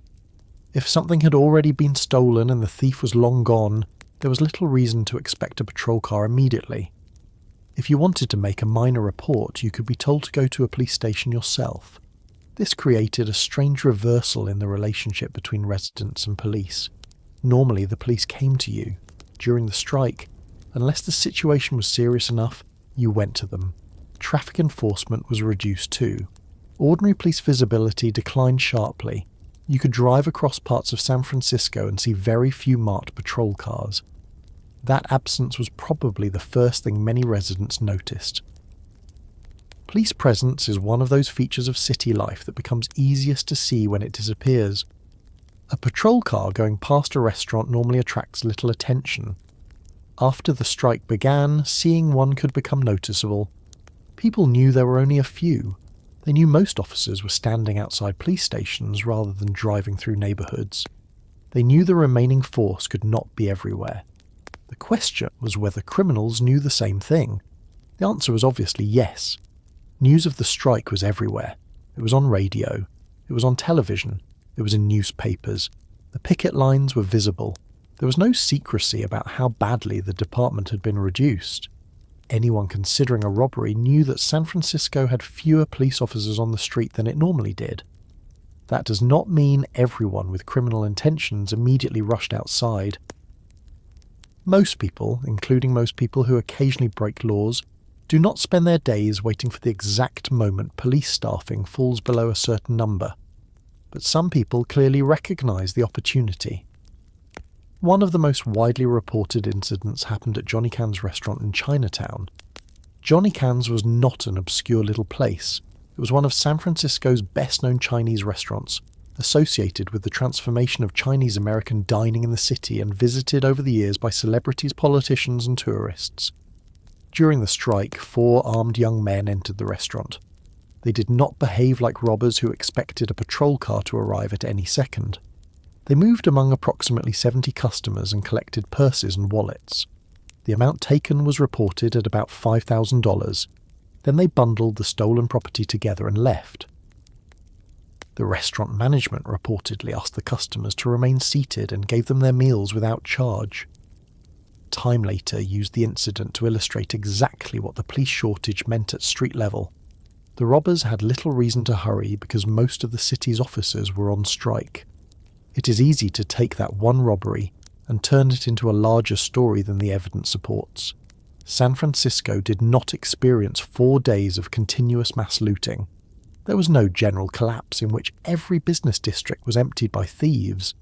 Contemporary reporting specifically noted that the feared citywide criminals' holiday never fully developed. There were scattered robberies, vandalism, looting, and violence. But most San Franciscans continued with their ordinary routines. That point deserves some attention because police strikes produce a very tempting question. What happened to crime? People often want one number. Crime went up by this percentage. Crime went down by that percentage. The strike proved police were essential. The strike proved police presence did not matter. The actual historical situation is much harder to reduce to a statistic. Reported crime during a police strike is a bad measurement of total crime. Imagine your garage is broken into on an ordinary Tuesday. You call the police. An officer arrives. A report is created. The burglary enters official records. Now imagine exactly the same burglary during a week when almost the entire police department is on strike, and residents have been told that only serious emergencies will receive normal responses. Do you still call? Maybe. Do you wait until the strike ends? Possibly. Do you go to the station yourself? Perhaps. Do you decide there is no point because the thief is already gone? Some people certainly would. So a lower number of police reports would not necessarily mean fewer crimes, it might mean fewer reports. The opposite problem exists too. Newspapers covering an extraordinary strike have a reason to report crimes that would normally receive little attention. A robbery that might ordinarily appear as a few lines in the local section can become national news because it occurred while the police were out. That makes the surviving record vivid but uneven. The safest conclusion is the one contemporary reporting itself supports. There was disorder, there were opportunistic crimes, there was violence, there was genuine concern. There was not complete lawlessness. Businesses did not wait to discover which way things would go. Banks and financial institutions began requesting private armed guards in unusually large numbers. Private security companies suddenly had customers who wanted protection immediately. Time reported that demand for armed guards surged, and that the guard dog business became unusually busy as well. That reaction makes sense. A bank manager could not control negotiations at City Hall. He could not order striking officers back to work. He could not call the National Guard. He could hire someone to stand at the door. San Francisco already had a long tradition of privately funded security. The city even had patrol special officers, a peculiar local institution dating back to the 19th century, in which private clients could pay for patrol services in assigned areas. They were separate from the regular SFPD, even though the system existed under city authority. So the idea of businesses supplementing public policing was not new. What changed was urgency. A financial institution that normally relied on the general police presence now had to think about what happened if an alarm sounded. A jewellery store had to think about its display windows. A restaurant owner had to consider the cash register at closing time. A hotel manager had hundreds of guests who assumed somebody would respond if there was trouble. A nightclub had to think about what happened if a fight spread beyond the ability of its own staff to stop it. Much of what people call policing is actually prevention created by expectation. A potential robber does not need to see a police officer outside a store. He only needs to believe one may arrive quickly. The strike weakened that expectation. Private guards were one way businesses tried to restore it. Ordinary residents had fewer options. Most could not hire armed security. They could lock their doors. They could avoid unfamiliar streets. They could return home earlier. They could ask someone to walk with them. They could listen to the radio before going out. Police officials contributed to that caution. Although the department tried to reassure residents that panic was unnecessary, citizens were also advised to be more careful than usual. Earlier in the strike, police spokesmen had suggested that people without a real reason to be out late might be better off staying home. That message produced exactly the kind of atmosphere you would expect. Do not panic. Everything is under control. Also, perhaps stay inside. Mayor Joseph Alioto understood that perception mattered almost as much as statistics. If San Franciscans became convinced that the streets were unsafe, pressure to settle the strike would rise rapidly. If the city appeared normal, Alioto could argue that the union had failed to bring San Francisco to a halt. So the mayor did something very public. He walked through the Tenderloin. The Tenderloin was already known as one of San Francisco's rougher districts, an area associated with bars, inexpensive hotels, prostitution, street crime, and nightlife. If Alioto wanted to demonstrate that San Francisco had not become unsafe, this was a useful place to do it. He walked the streets, spoke to people, and handed roses to women. Time's account described him trying to demonstrate personally that residents had no reason for panic. It was politics, obviously. A mayor strolling through the Tenderloin while most of his police department is on strike is not merely taking an evening walk. He is making an argument with his body. Look, I am outside. Nothing is happening to me. The city still functions. Whether everyone found that reassuring is another matter. If you were a shop owner several blocks away counting the day's cash, Alioto carrying roses did not provide much practical protection. The remaining officers were having a very different experience. Police Captain Jeremiah Taylor, one of the non-striking commanders trying to hold operations together, complained that younger troublemakers were taking advantage of the shortage and that the remaining force could not handle everything. Contemporary reporting characterized his description as exaggerated, but the frustration behind it was understandable. These officers were working inside a department that had effectively divided against itself. Imagine arriving at a district station. Outside are your colleagues. They're carrying signs. Some are people you have worked beside for years. Inside, you receive an assignment that exists only because those colleagues refuse to work. You may be doing several people's jobs. You may be working a longer shift. You may be sent to a neighbourhood you do not normally patrol. You may be responding to calls knowing that backup is limited. Then you leave the station and pass directly through the picket line. That happened repeatedly.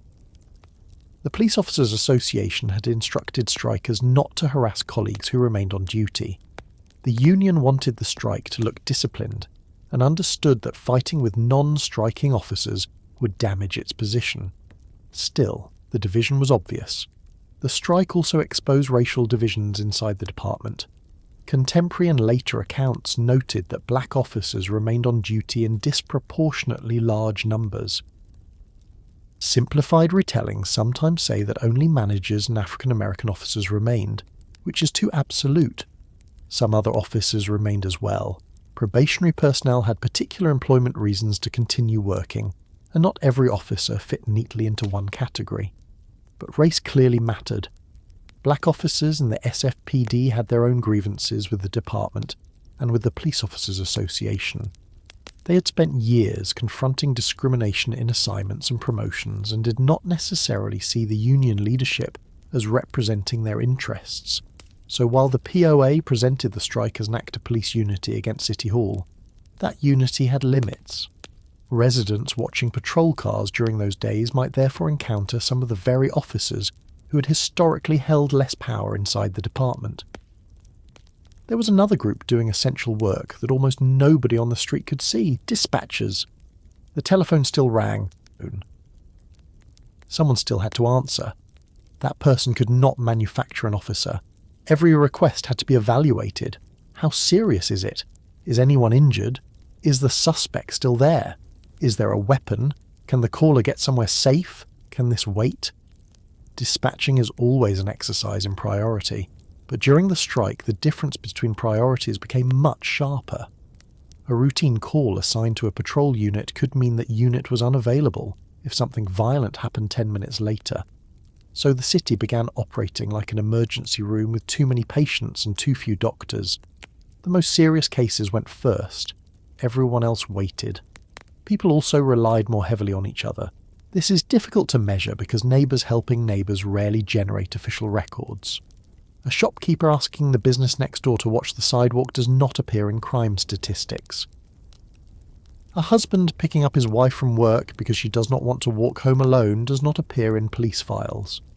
A bartender walking an employee to a car does not become part of an archive.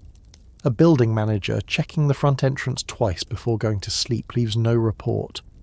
Yet those are precisely the kinds of small behavioural adjustments people make when they believe formal protection has weakened. San Francisco did not need to create an organised citizens' police force for residents to change the way they behaved. The city became more watchful. There was also a curious difference between where the police were absent and where police officers were highly visible. The streets had fewer patrol officers. The picket lines had plenty of them.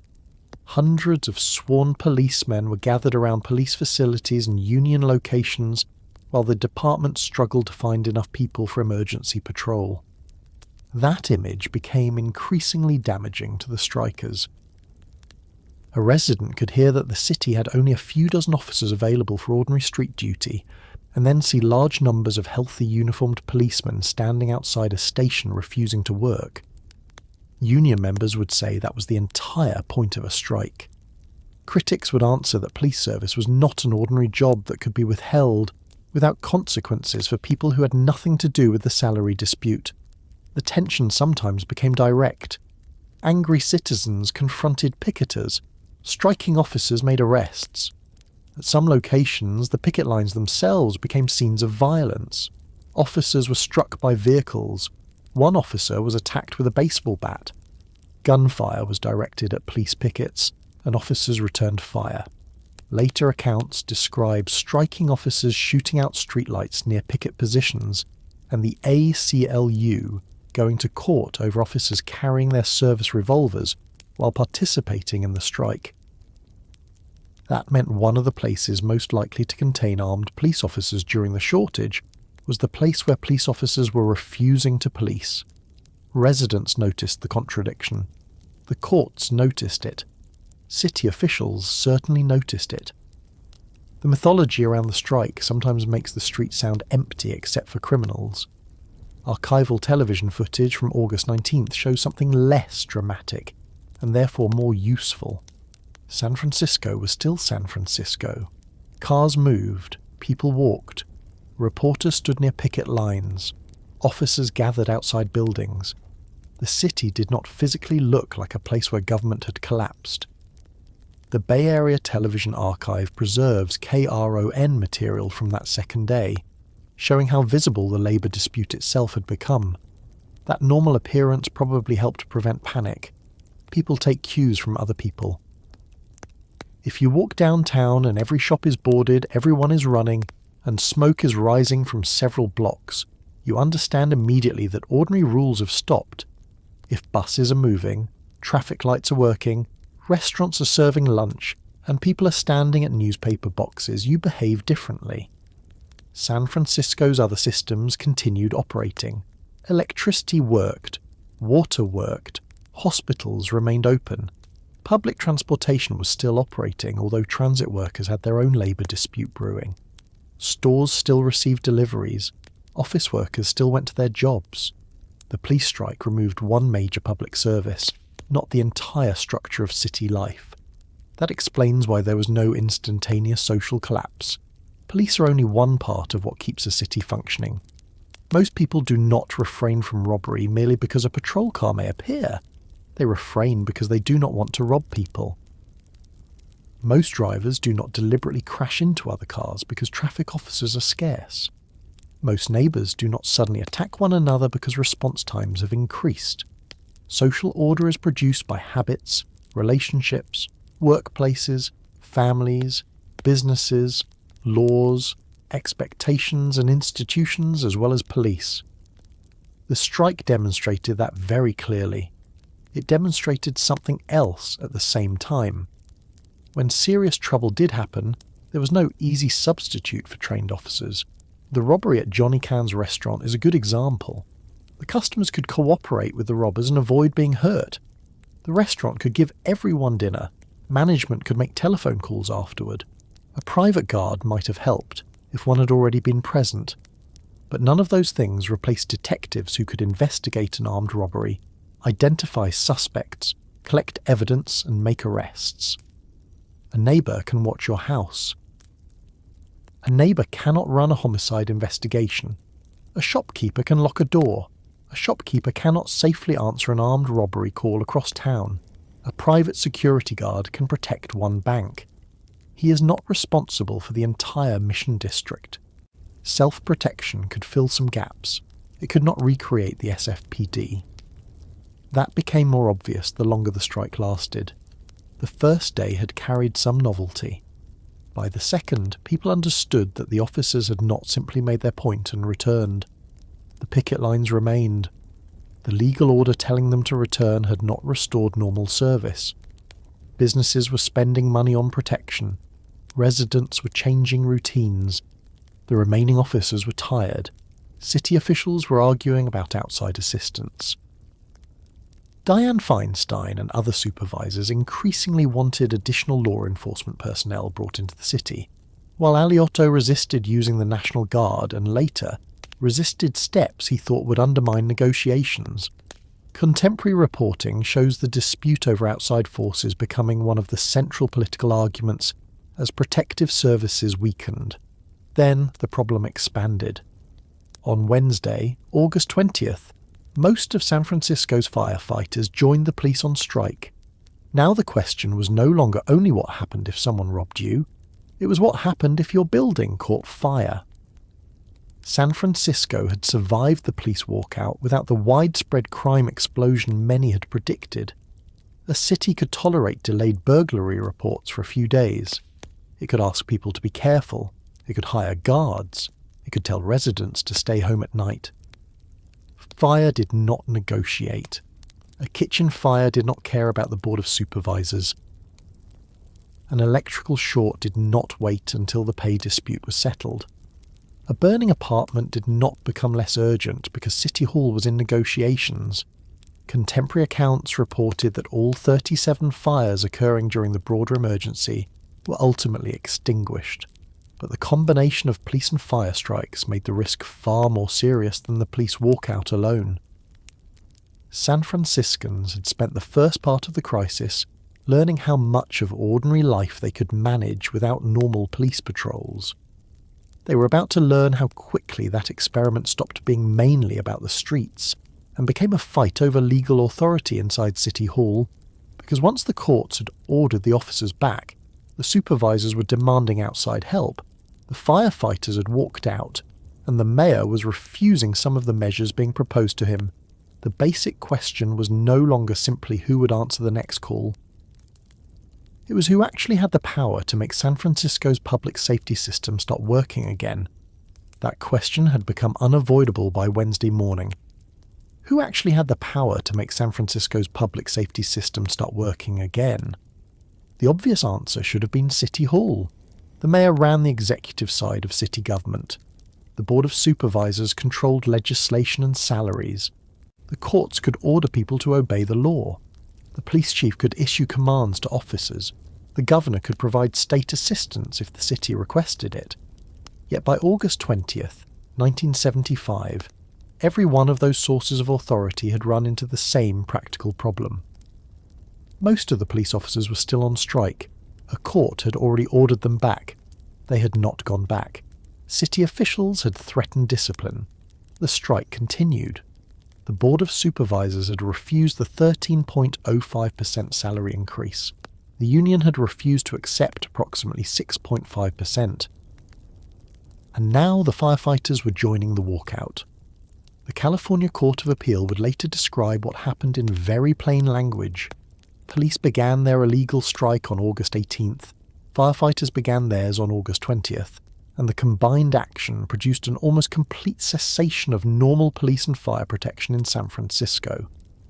That changed the character of the crisis immediately. Losing ordinary police patrols was serious. Losing firefighters at the same time was something else. San Francisco had spent generations being unusually conscious of fire. You did not need to be a historian to know why. The earthquake of 1906 had become famous partly because of the fires that followed it. Fires that destroyed enormous sections of the city. The San Francisco of 1975 had modern fire equipment, modern building codes, and a very different emergency system. But the basic danger had not changed. Buildings still burned, people still left pans unattended. Electrical systems still failed. Cars still crashed. Factories still contained flammable materials. And now a city already operating with a drastically reduced police force faced the possibility that a serious fire might break out, while much of its fire department was standing on a picket line. The firefighters had watched the police dispute closely because their compensation was connected to police pay. When the Board of Supervisors refused to grant the full increase the police were demanding, firefighters had a direct interest in the outcome. Their union joined the strike on Wednesday, August 20th. The remaining fire service was reduced to emergency improvisation. Contemporary reporting described protective services as virtually halted. Yet San Francisco did not immediately suffer the disaster everyone feared. 37 fires were reported during the crisis, and all of them were extinguished. That outcome was fortunate, but it did not make the danger imaginary. It meant the reduced system managed to respond to the fires that actually occurred. Nobody knew whether it could have handled a large warehouse fire, several simultaneous building fires, or something requiring hundreds of firefighters. City Hall now had to think about that possibility. The debate over outside help became more intense. Board President Dianne Feinstein was among those pushing for stronger action. Feinstein was not yet the national political figure she would later become. In 1975, she was president of the San Francisco Board of Supervisors and also a candidate to succeed Joseph Alioto as mayor. The strike put her in direct conflict with Alioto over how aggressively the city should respond. The Board of Supervisors passed a resolution on Wednesday requesting that Governor Edmund G. Brown Jr., better known as Jerry Brown, send 200 California Highway Patrol officers into San Francisco. The resolution needed Alioto's signature. He refused to sign it. His reasoning was not that the city had plenty of police officers. It plainly did not. Alioto feared that bringing outside law enforcement into San Francisco would damage the negotiations he was trying to maintain with the striking unions. That decision infuriated Feinstein. The argument exposed two very different ideas about how the strike should end. One side believed the city had to demonstrate that essential public services could not be held hostage by a strike.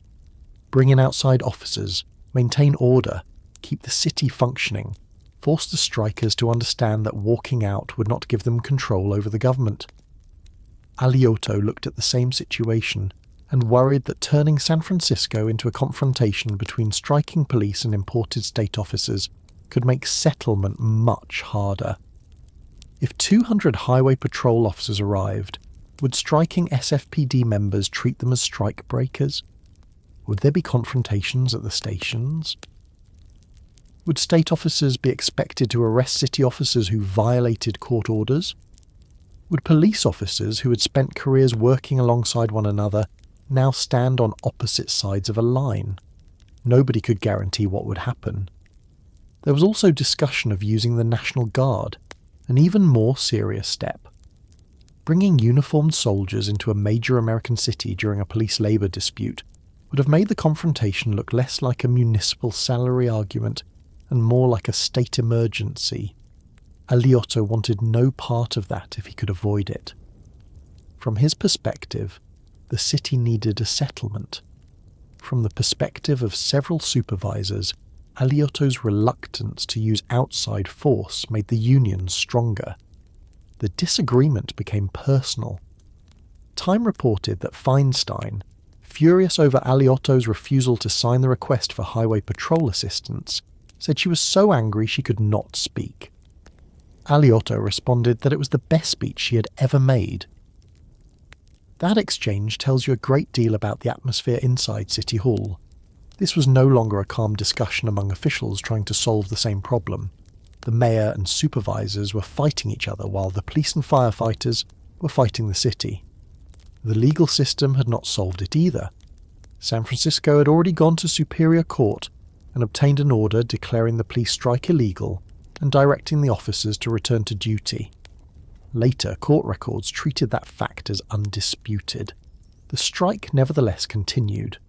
That created one of the strangest features of the entire episode. Police officers regularly relied on court orders. A judge issued a warrant, and police executed it. A judge issued an injunction, and police could be called to enforce it.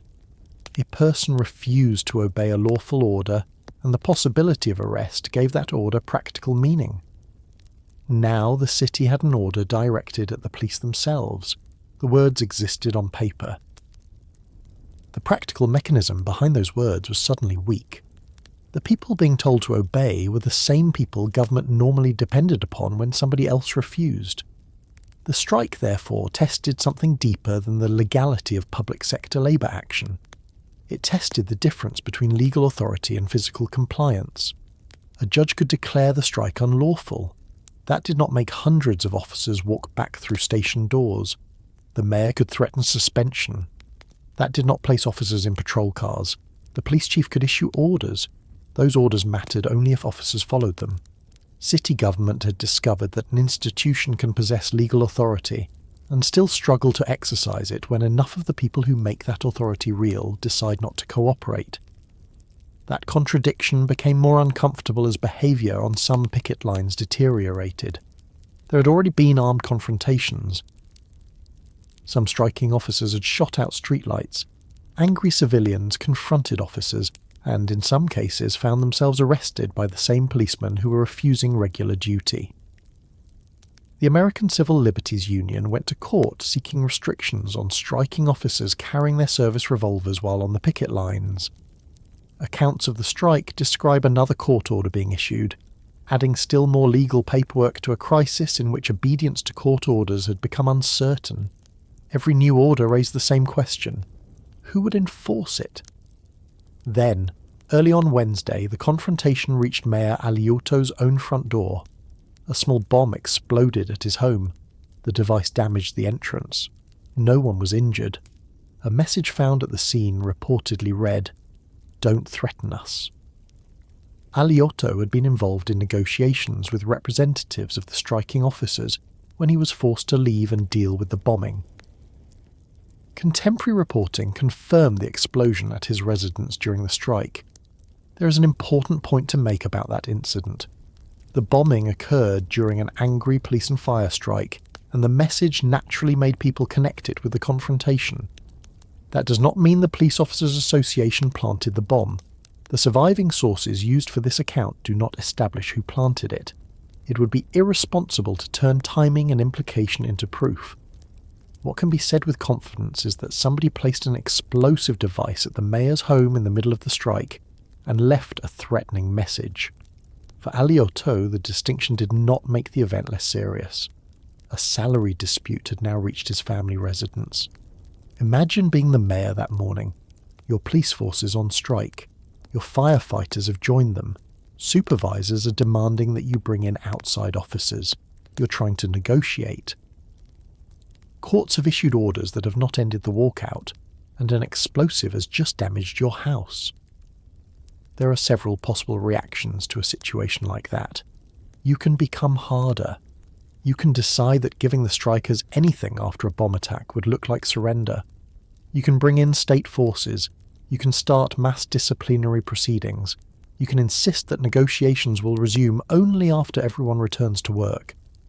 Aliotto moved in almost the opposite direction. He kept negotiating. This was consistent with the kind of politician he had been throughout his time in office. Aliotto had long been closely connected with organised labour and had experience resolving difficult labour disputes. His surviving papers describe the 1975 police and fire confrontation as one of the major labour disputes he mediated as mayor. That background helps explain why he did not respond like Calvin Coolidge during the Boston police strike of 1919. Aliotto was not looking for a historic showdown in which the mayor broke the union. He wanted the police back in patrol cars and firefighters back in firehouses. The problem was that the price of doing that was becoming politically explosive. The union still wanted 13.05%.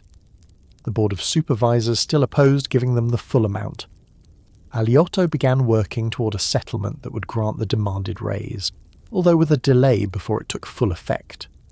Before dawn on Thursday, August 21st, he decided to shift his position. He was now prepared to give the police and firefighters the 13.05% increase they had demanded. The increase would not begin immediately. The settlement delayed implementation until October 15th. That delay gave Aliotto something he could describe as a compromise. The unions would receive the number they wanted. The city would gain some time before paying it. Most importantly, the police and firefighters would return to work. Aliotto negotiated directly with the unions and reached a settlement proposal. Later court proceedings described the agreement clearly. The mayor negotiated a settlement granting the 13.05% salary increase demanded by the police and firefighters. There was one enormous problem. The Board of Supervisors had not agreed. Aliotto announced what he had done only later that morning. His explanation for not waking the supervisors earlier was vintage Aliotto. He told reporters he had not wanted to disturb their sleep. Time reported that he even hummed Mr. Sandman while explaining himself. The joke did not improve the supervisors' mood. They were furious. From their perspective, the mayor had just negotiated away the central position they had maintained throughout the strike. The board had offered approximately 6.5%. It had refused 13.05. Police officers had illegally walked out. Firefighters had followed. The courts had ordered the police back to work. The strikers had stayed out, and now Aliotto was proposing to give them essentially the salary increase they had demanded. The supervisors understood exactly what precedent that might create. If an illegal strike by public safety employees could force the mayor to override the elected legislative body and grant the strikers full wage demand, what would stop the same strategy from being used again? The board met. Aliotto recommended accepting the settlement. The supervisors refused, not narrowly, unanimously. Later court records state that on August 21st, the Board of Supervisors unanimously rejected Aliotto's proposed settlement and announced that it would not continue negotiating with striking police and firefighters until they first returned to work. That was the breaking point between the mayor and the board. The supervisors were saying the normal order had to be restored before bargaining continued. Go back to work, then negotiate.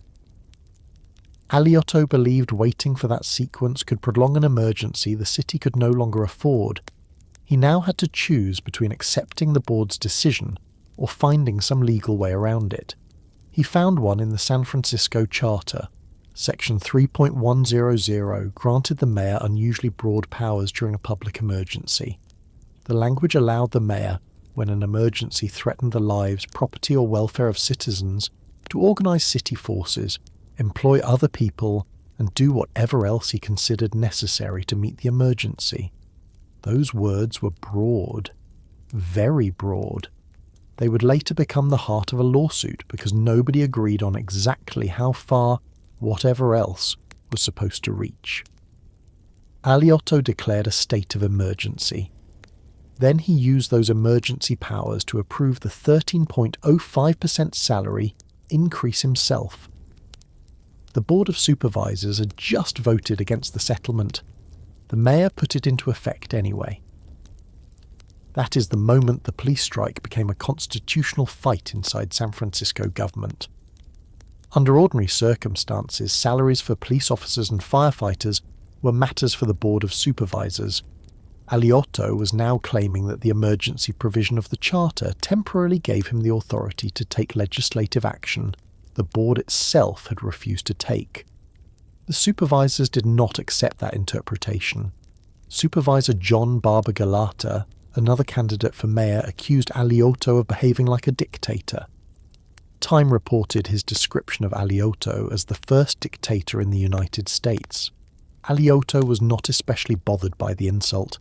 He had reached his conclusion. The city had a public emergency. Police and fire protection had nearly ceased. The strike could be ended by granting the negotiated increase. The charter told him he could do what he considered necessary in an emergency, so he did it. Whether that was legal would occupy lawyers long after officers and firefighters returned to work. A taxpayer named Nick Verios later brought a lawsuit challenging the settlement. The Board of Supervisors joined the effort to invalidate Aliotto's action. They argued that the charter gave salary-setting authority to the board, not the mayor, and that Aliotto had improperly used emergency powers to invade the legislative role of the supervisors. The case forced California courts to answer several unusual questions. Was there really an emergency? Could a mayor declare one when the emergency had been created by an illegal labour strike? Could emergency powers extend far enough to allow him to set salaries? Could the mayor effectively exercise legislative power after the legislative body had specifically refused the same proposal? The courts eventually treated one point as especially clear. There really had been an emergency. The Court of Appeal noted that substantially all members of both the police and fire departments had participated, and that normal protection had nearly ceased.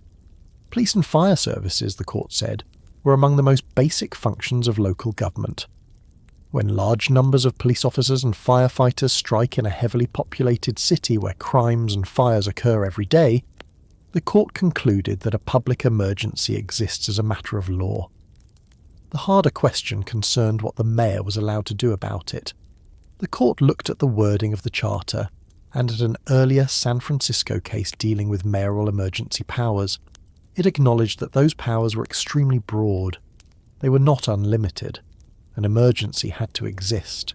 The mayor's response had to relate reasonably to protecting life, property or public welfare, and the action could be reviewed by the courts.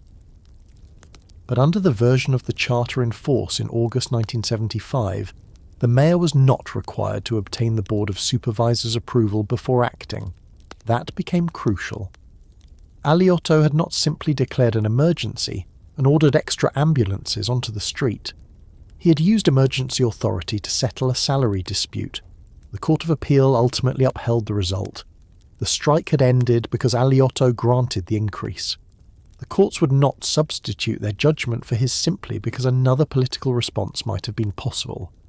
The charter had given the mayor broad discretion to meet a genuine emergency, and ending the police and fire strikes by settling with the unions fell within that authority. San Francisco voters would later change the rules. In November 1975, after watching what Aliotto had done, voters approved Proposition N, amending the charter so that future mayors exercising emergency powers would need the concurrence of the Board of Supervisors. The appellate court later treated that amendment as a real change in the law, not merely a clarification. Before Proposition N, Aliotto possessed the broader unilateral authority. After it, a future mayor would not be able to use the same emergency provision in quite the same way without involving the supervisors. But all of that legal interpretation came later. On August 21st, nobody was sitting around waiting for appellate judges to explain the charter. Police officers wanted to know whether they had won. Firefighters wanted to know whether they were going back. Supervisors wanted to know whether the mayor had just taken away one of their most important powers. Aliotto wanted the streets protected again. The agreement gave the unions the 13.05% increase, delayed until October 15th. The immediate consequence was what Aliotto had wanted. The strike ended.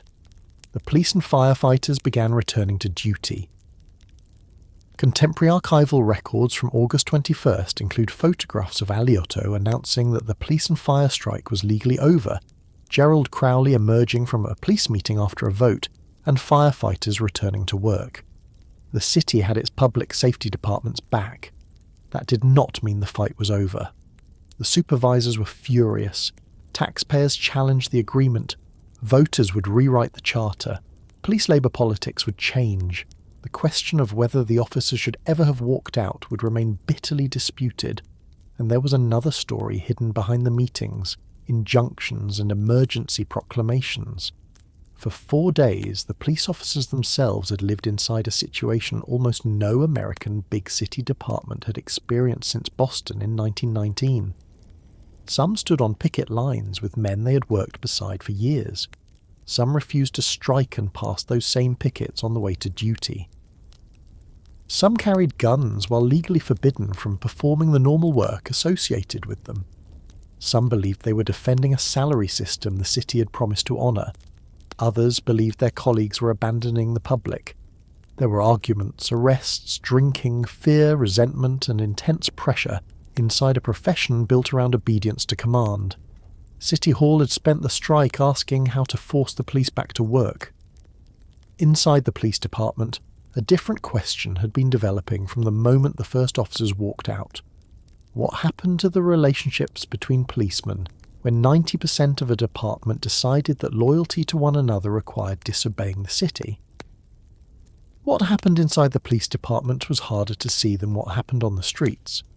A resident could see the empty patrol routes. A television camera could show a line of officers outside a station. Reporters could count police cars or interview Gerald Crowley. What was much harder to measure was what happened between officers who had spent years working beside one another and suddenly found themselves making opposite decisions. For police work, loyalty matters. Officers depend on one another in ways that are difficult to reproduce in most jobs. A partner may be the person standing beside you during an arrest. Another officer may be the person who responds when you call for assistance. You may disagree about politics, promotions, supervisors, or almost anything else. But when a radio call becomes dangerous, the expectation is that other officers come. That made the strike different from an ordinary disagreement with management. The Police Officers Association was asking officers to stand together against City Hall. The department was ordering them to work. The courts were ordering them to work. An individual officer could not satisfy all three. By August 18th, most had chosen the association. Gerald Crowley had spent several years preparing the POA to exercise exactly that kind of internal power. The group that took control of the association in the early 1970s, known as the Bluecoats, had deliberately changed what the organisation was supposed to be. The POA's own later history described its earlier version as largely fraternal and social. Under Crowley and the Bluecoats, meetings became contentious discussions about wages, benefits, management and political strategy. Crowley wanted the organisation to function as a real labour union, not simply as a place where policemen met socially after work. That transformation mattered on the afternoon of the walkout. A union can announce a strike. That does not mean its members will participate. Police officers faced more reasons than most workers to hesitate. Their strike was illegal. Their 1974 agreement contained a no-strike commitment. Mayor Joseph Alioto was threatening disciplinary action. Their oath and professional identity were built around enforcing laws rather than deliberately violating them. There was also the memory of Boston in 1919, where striking policemen had lost their jobs. Yet in San Francisco, participation was overwhelming. Later accounts generally place it above 90% of the department. The precise number varies depending on how personnel are counted, but there is no dispute about the basic fact that the normal, rank-and-file police operation largely stopped. The POA had demonstrated that when Crowley called for collective action, most of the membership would follow. That was a remarkable display of union loyalty. It was not complete loyalty. Some officers stayed at work. The reasons were not all the same, and the surviving record does not allow us to assign a motive to every person who reported for duty. Some were supervisors or command officers whose positions placed them outside the normal rank-and-file decision. Some probationary officers faced far greater personal risk if they refused duty. Some simply believed a police strike was wrong. Minority officers, particularly black officers, were disproportionately visible among those who continued working, and that fact was connected to a much older conflict inside the department. To understand that division, you have to know about another police organisation operating in San Francisco during the 1970s. It was called Officers for Justice. It represented officers and employees who believed the established structures inside the SFPD had discriminated against minorities and women. Less than 3 years before the strike, Officers for Justice had begun a federal lawsuit challenging the department's hiring and promotion practices. That lawsuit was not based on vague complaints. In 1975, only months before the police walkout, a federal judge ruled against specific selection practices used by San Francisco. The court found that the department's 5'6" minimum height requirement discriminated against Asians, Latinos, and women. Litigation also challenged testing and employment procedures affecting minority and female applicants. The dispute would continue long after the strike.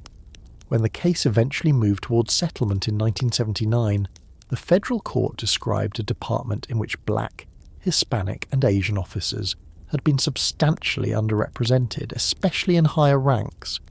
The court also found significant problems in earlier hiring and promotional examinations, and referred to substantial evidence presented during the litigation concerning intentional discrimination. That was the department in which the 1975 strike occurred. This is important because it prevents us from imagining the SFPD as a single unified group until City Hall suddenly divided it over salaries. It was already divided. The Police Officers Association spoke for the bargaining interests of the department, but not every officer believed the POA spoke equally for them. Officers for Justice had been created because some minority officers believed precisely the opposite. There was an additional source of tension. In the federal discrimination case filed in 1973, the San Francisco Police Officers Association had intervened on the defendant's side. Officers for Justice was challenging city and departmental practices. The POA entered the litigation as a defendant intervener. Think about what that meant when the strike began. Crowley and the POA were asking officers to accept personal risk in the name of solidarity. But some minority officers belonged to an organisation that had spent years fighting practices inside the same department, while the POA had been on the opposite side of that legal struggle. For an officer in that position, the word solidarity could sound complicated. The salary increase would benefit him too.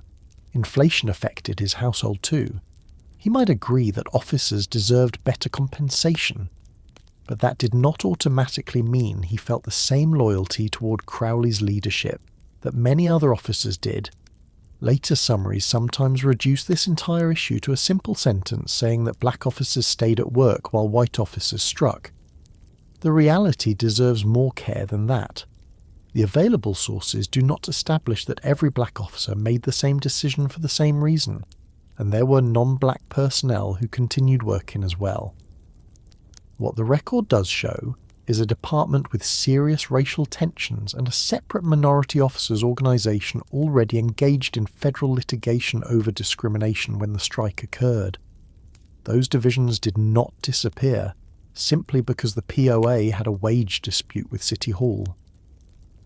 For the officers who remained on duty, the next few days must have been professionally unusual, even before considering the politics. They still had calls to answer. The department had only a small number of officers available for normal patrol. Routine service had been cut back.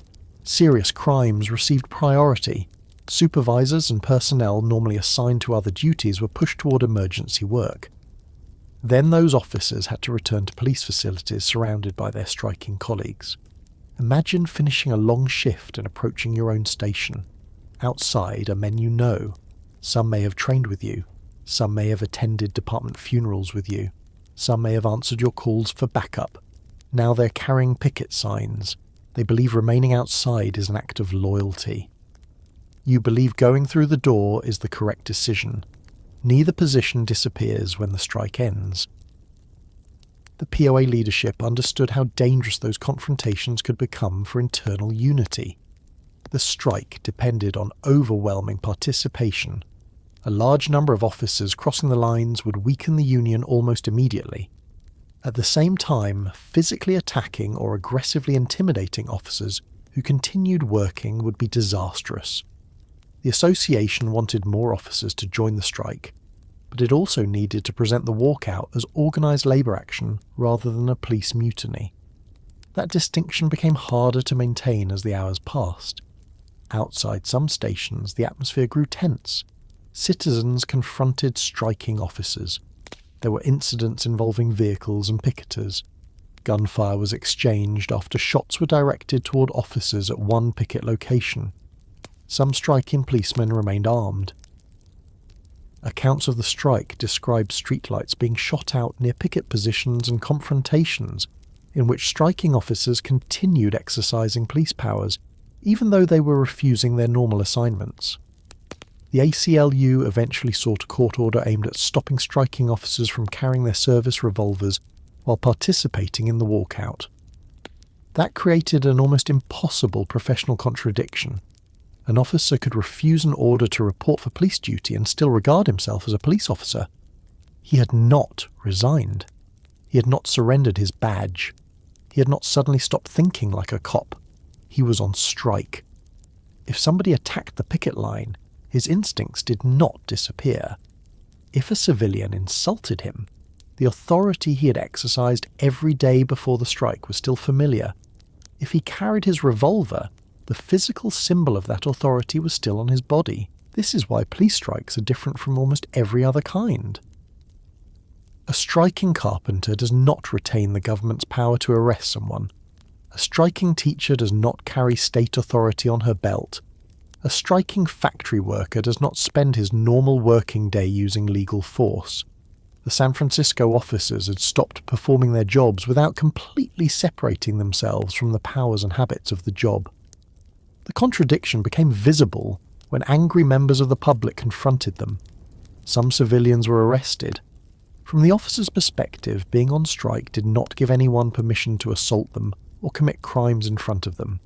From a citizen's perspective, the situation could look ridiculous. The officer would not answer your burglary call because he was on strike, but he might arrest you during an argument on the picket line. Public sympathy was being damaged. Even the Police Officers Association later admitted the cost.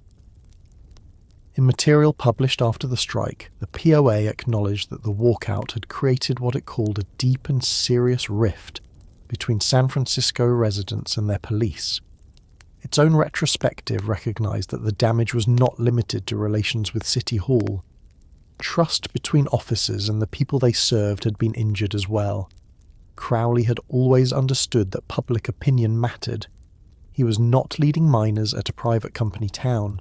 His members were paid by taxpayers. Their political power ultimately depended on voters. The same residents being asked to support police salaries were also the residents being told that most police officers would not answer routine calls until the wage dispute was settled. That created a difficult sales pitch.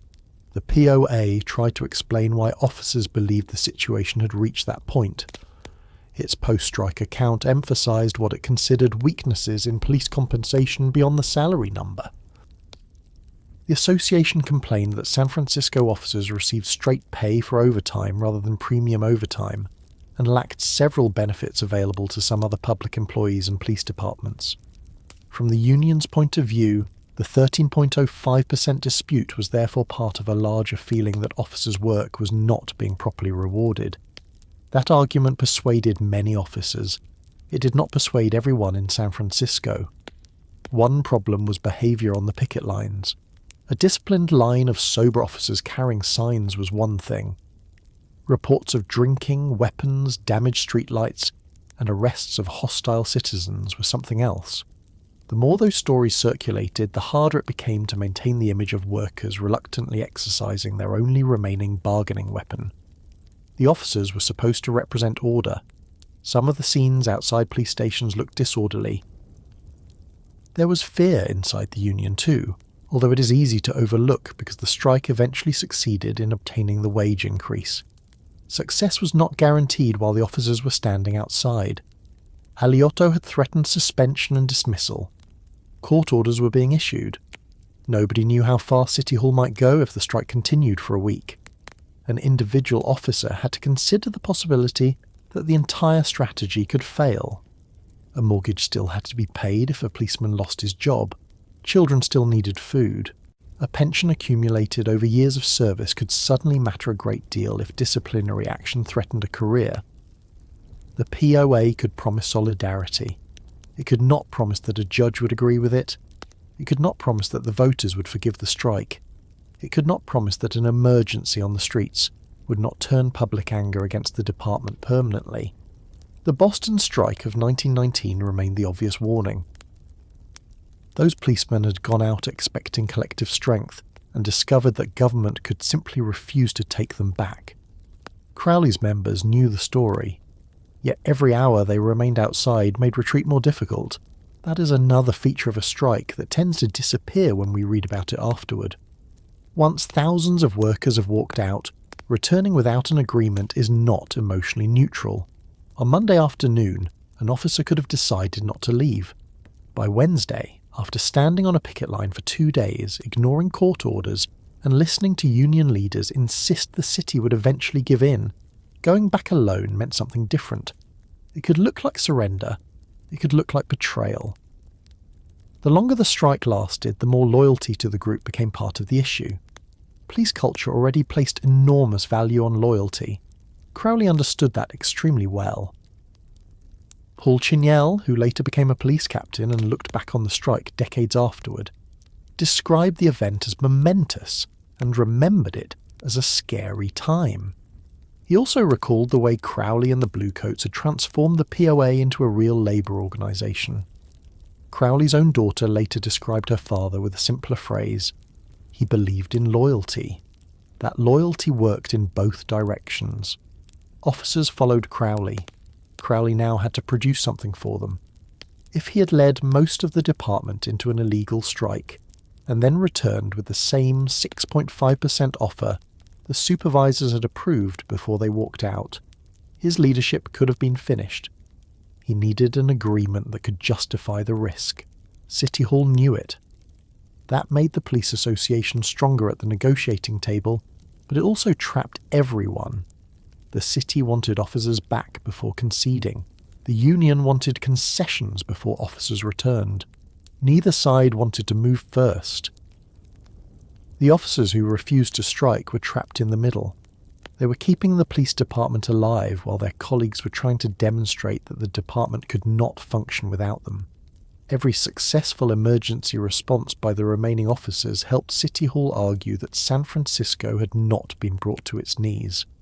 Every call they could not answer helped the strikers demonstrate the opposite.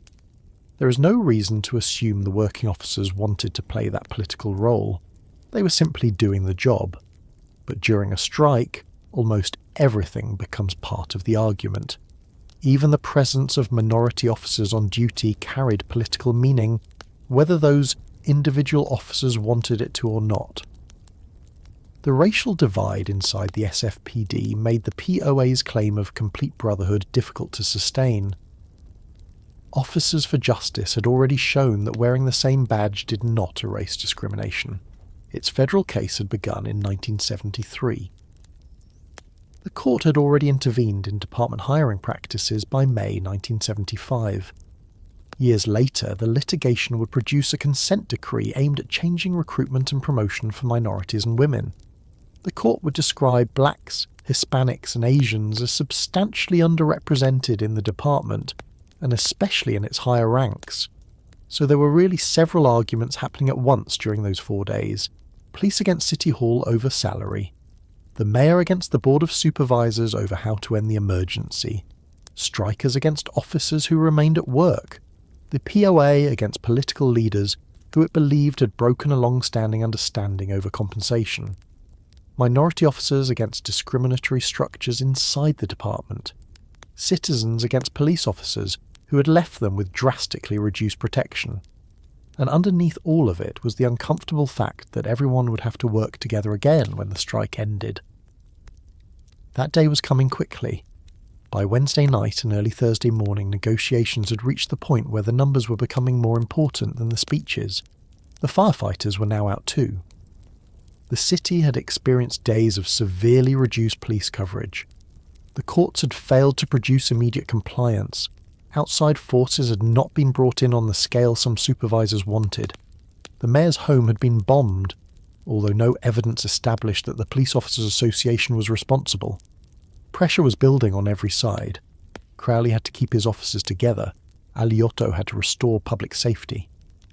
The supervisors wanted to avoid rewarding an illegal walkout. Firefighters expected their own compensation to move with a police settlement. The officers working through the strike needed relief from emergency schedules. The officers on the picket lines needed a result they could carry back through the station doors. On August 21st, archival photographs and television footage captured those final hours in a series of ordinary-looking scenes. Police strike headquarters at the Holiday Inn on Van Ness Avenue, officers arriving for negotiations, Gerald Crowley emerging from a meeting after a vote, Aliotto speaking to reporters, and later firefighters returning to duty. The Bancroft Library's archive preserves those moments because by then, everyone understood that the confrontation was nearing a decision. The public struggle had lasted only days. Inside the department, it had produced divisions that could not be erased simply by announcing a settlement. The Police Officers Association itself would later acknowledge the damage to public confidence. The salary formula that had helped trigger the strike would not survive unchanged. Voters would react. The city's rules concerning emergency power and future public safety strikes would change. The relationship between the POA and San Francisco politics would carry the memory of August 1975 for years. But none of that mattered yet to a patrolman standing outside a station early on Thursday. He still did not know exactly when he was going back through the door.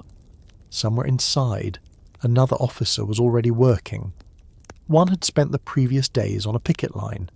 The other had spent them answering calls with a badly reduced force. Soon they would be wearing the same uniform on the same side again.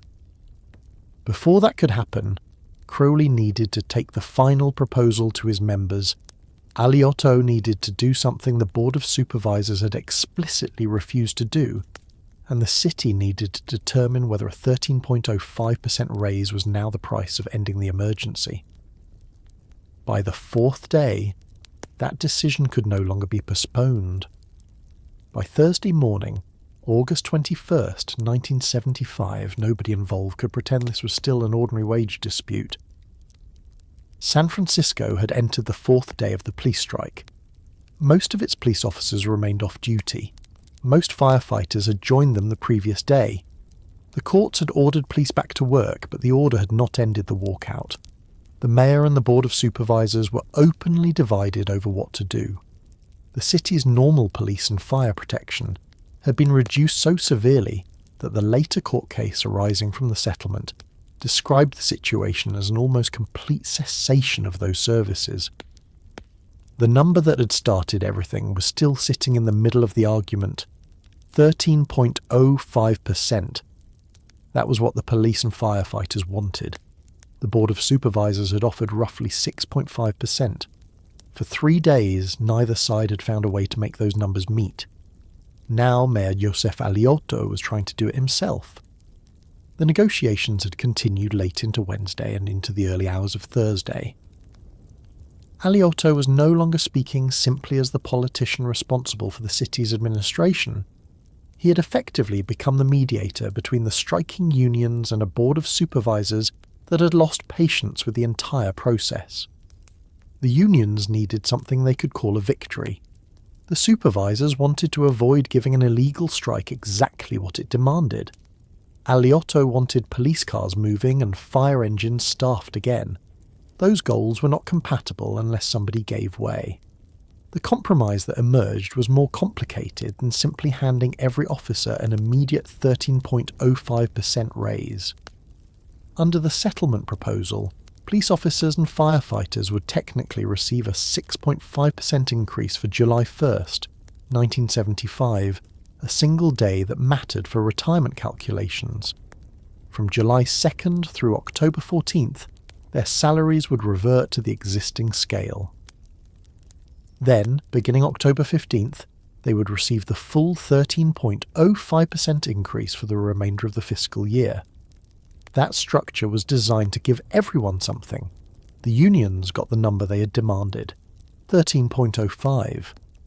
The city avoided paying that entire increase retroactively across the whole period. The delayed effective date reduced the immediate financial cost.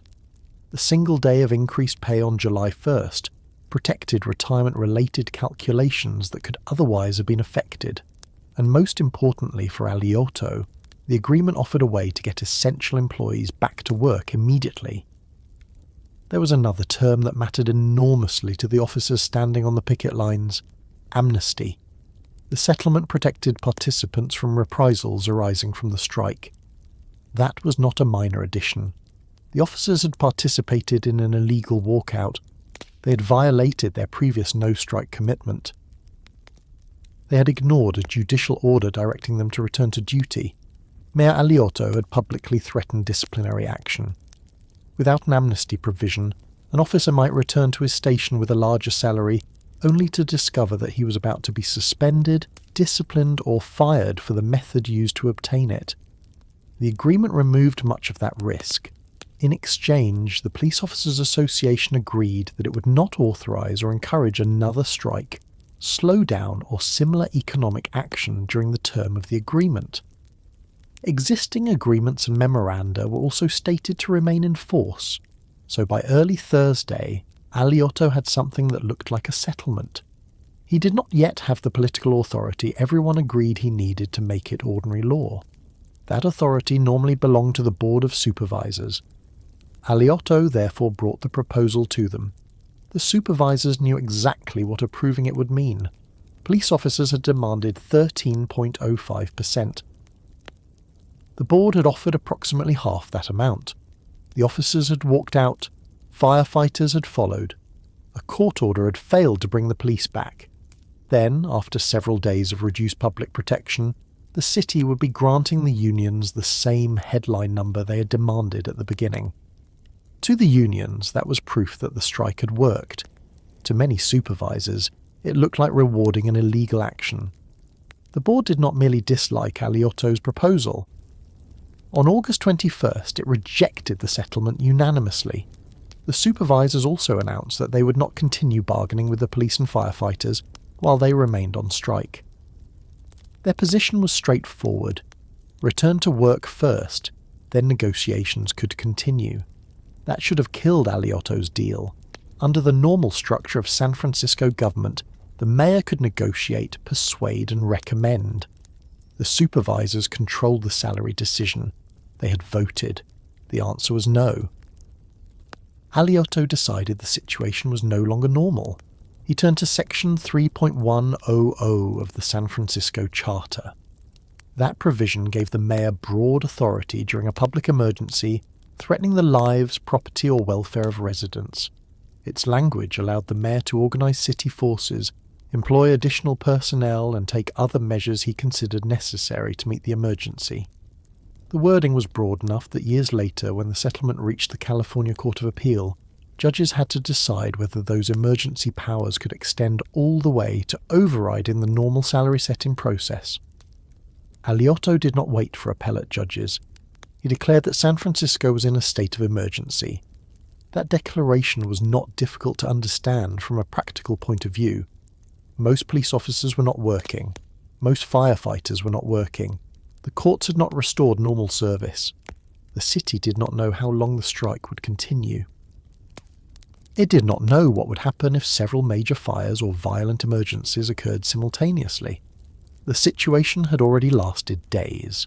Aliotto now used the emergency authority of his office to approve the settlement himself.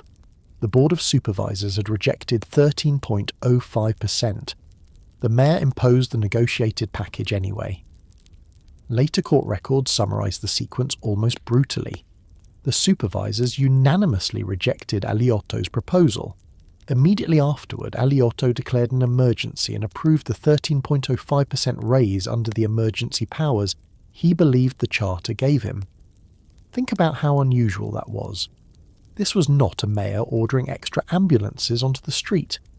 He was using emergency power to do something the city's legislative body had explicitly refused to do. The strike had started as a confrontation between employees and their employer. Now it had produced a confrontation between two branches of San Francisco government.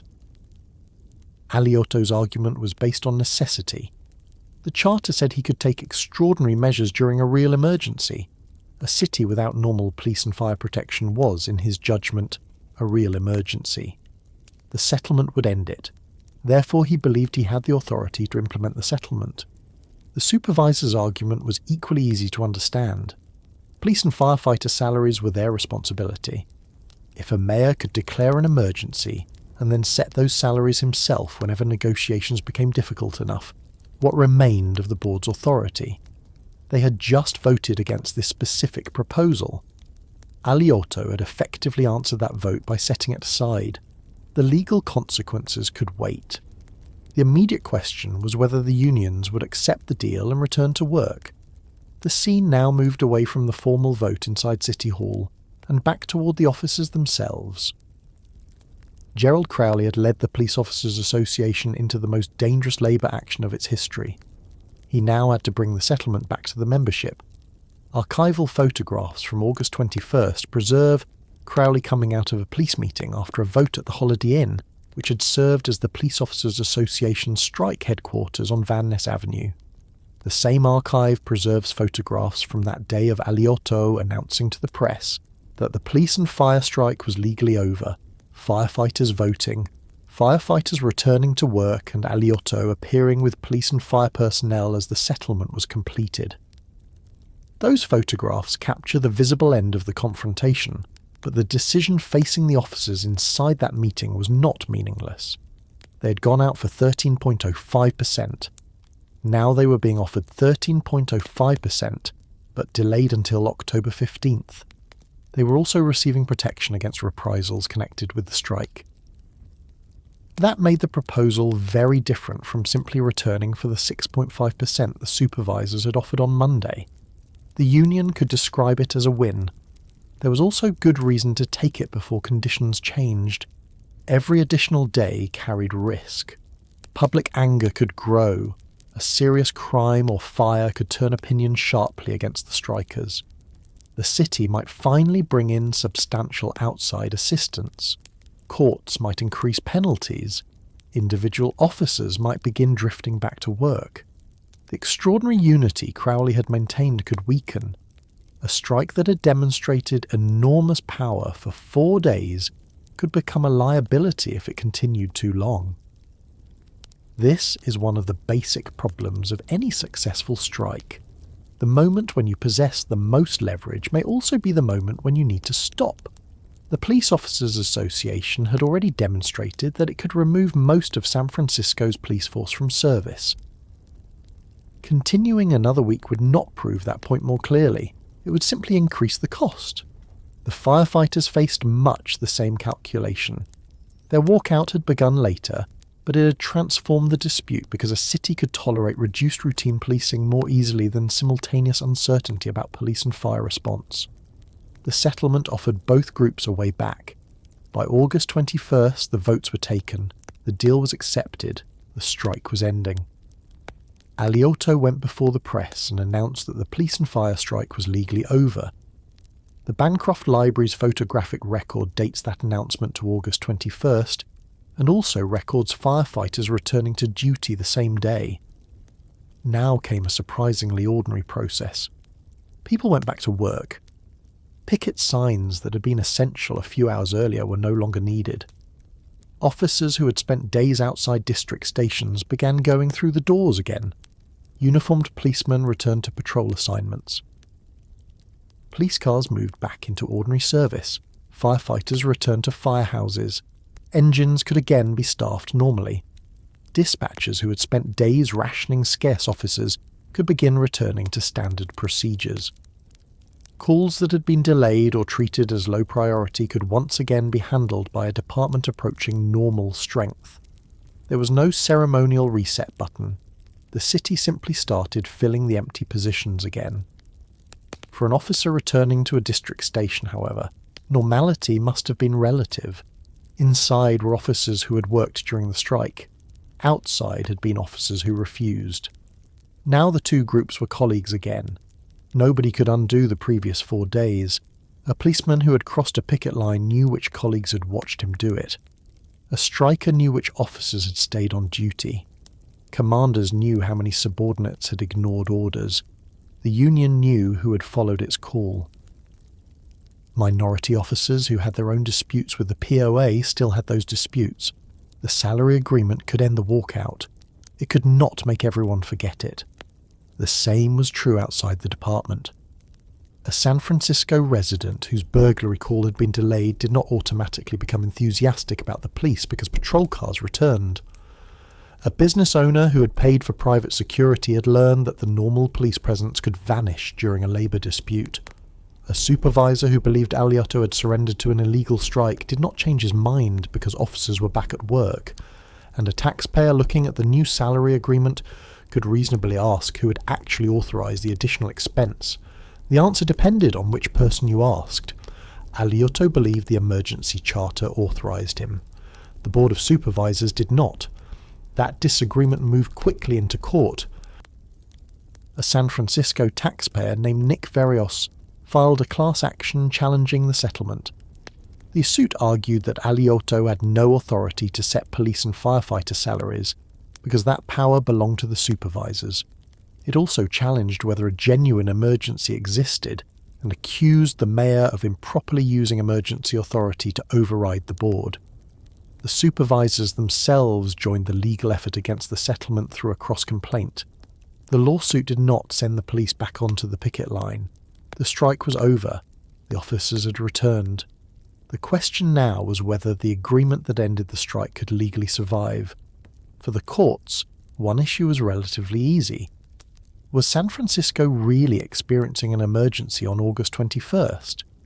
The appellate record contained allegations that substantially all members of the police and fire departments had participated, and that their strikes caused an almost complete cessation of public safety protection. The court regarded police and fire protection as basic functions of local government and recognised the obvious danger created when those services largely disappear in a heavily populated city. The much more interesting question was whether Aliotto's response had been lawful. The Charter's emergency provision was exceptionally broad. Critics argued that reading it literally could produce absurd results. If the mayor could do whatever he considered necessary, what stopped him from tripling salaries, doubling the public workforce, or taking other extreme measures merely by invoking an emergency? The Court of Appeal answered that the power was broad but not unlimited. A real emergency had to exist. The mayor's action had to be reasonably connected to protecting lives, property, or public welfare, and the courts could review what he had done. The Charter was not a blank cheque for permanent mayoral control, but in this specific case, Aliotto's decision survived. His response had ended the strikes. The officers and firefighters returned to work. The court refused to invalidate his action merely because he had chosen a different policy from the Board of Supervisors, or because the settlement resulted from pressure created by an illegal strike. The appellate decision ultimately left the 13.05% settlement standing. That outcome was extremely important for the officers. They had not merely obtained a promise that vanished once the emergency ended. The deal held. The 1975 Memorandum of Agreement continued to be treated as effective. A later case involving Gerald Crowley and other officers described it as providing the 13.05% increase, an amnesty from reprisals arising out of the strike. But there was a consequence that became visible almost immediately. San Francisco's political system began closing the doors that had made the settlement possible. Voters would be asked later that year to change the charter. The most important change for Aliotto's emergency manoeuvre came through Proposition N. In November 1975, voters amended the emergency provision so that a future mayor could no longer exercise the same broad authority alone. The amended rule required concurrence from the Board of Supervisors. When the Court of Appeal later examined the 1975 dispute, it treated that amendment as a change to the previous system, rather than proof that Aliotto had lacked the power in August. In other words, Aliotto had found a door in the charter. He had walked through it. Then San Francisco voters helped put a lock on it. The Police Officers Association faced consequences too. Its existing relationship with the Police Commission had been damaged badly. On October 23rd, roughly 2 months after the strike, the Police Commission adopted Resolution No. 414-75 and rescinded its approval of the April 1974 Memorandum of Understanding. The Commission specifically cited the POA's decision to call the strike as a material breach of that earlier agreement. So the Union won money and amnesty. It did not return to exactly the same institutional position it had occupied before August 18th. That is why calling the settlement a victory is accurate but incomplete. The officers got the 13.05% number they had fought over. They received protection from reprisals arising from the walkout. They proved that the Police Officers Association had enough internal strength to remove most of a major city's police force from duty. They demonstrated that City Hall could be forced into concessions even when the strike itself was illegal. Those were significant achievements. The price was also significant. The strike had damaged public trust. It had exposed divisions inside the department. It had convinced city leaders that existing rules governing police labour relations were inadequate. It had pushed voters toward changing the charter. It had produced lawsuits that would continue after the picket signs disappeared. And it had created a historical example that almost nobody in San Francisco government wanted repeated. By Thursday evening, however, those consequences were still mostly in the future. The immediate change was simpler. A San Franciscan calling the police could once again reasonably expect the police department to answer. A patrol officer beginning a shift could climb back into a car and return to his district. A firefighter could return to the station knowing that when the alarm sounded, A full crew could respond. The emergency routines of the previous days could be dismantled. The city had made it through the walkout without the catastrophic collapse some people had feared. That did not mean the 4 days had been harmless. It meant San Francisco had been fortunate enough to reach a settlement before the weaknesses exposed by the strike produced something worse. And once the badges were back on the streets and the fire engines were fully staffed again, the argument changed almost immediately. People stopped asking when the police were coming back. They started asking what San Francisco had just allowed to happen, who had actually won, whether Alioto should ever have possessed the power he used, and what had to change so that the next salary dispute could not leave hundreds of thousands of residents caught between City Hall and the people responsible for protecting them. By Friday morning, San Francisco looked normal enough that a visitor arriving without having followed the news might not have understood what had happened. Police cars were moving through the streets again. Officers were answering calls. Firefighters were back in their stations. The picket lines outside police facilities were disappearing. Dispatchers no longer had to ration a tiny patrol force among only the most serious emergencies. For 4 days, from August 18th through August 21st, the city had lived with most of its police department off the job. For part of that period, firefighters had joined them. Then Joseph Alioto used his emergency powers to approve the settlement the Board of Supervisors had rejected, and the employees returned. The agreement gave police and firefighters the 13.05% increase they had sought, and included amnesty from reprisals arising from the strike. On the surface, the crisis was finished. The radios worked. The fire engines rolled. A person calling the police no longer had to wonder whether one of only a few dozen available officers might eventually appear. But San Francisco had spent those 4 days discovering weaknesses in its government that did not disappear when the officers returned. The first question was obvious. Had the police won? In the most immediate sense, yes. They had walked out after the Board of Supervisors offered approximately 6.5%. They had demanded 13.05%. They returned after Mayor Alioto approved a settlement providing that 13.05% increase, although its implementation was structured and delayed, rather than simply made fully retroactive. They also received something almost as important as the money: amnesty. The settlement protected officers against reprisals connected with the strike, and required the Police Officers Association, in return, not to authorise or encourage another strike, slowdown or similar economic action during the agreement's term. If Gerald Crowley's goal had been to prove that the Police Officers Association possessed real bargaining power, that point had been established very clearly. Before August 1975, city officials could still tell themselves that police officers might complain, demonstrate, lobby politicians and threaten action, but that they would never actually abandon their posts.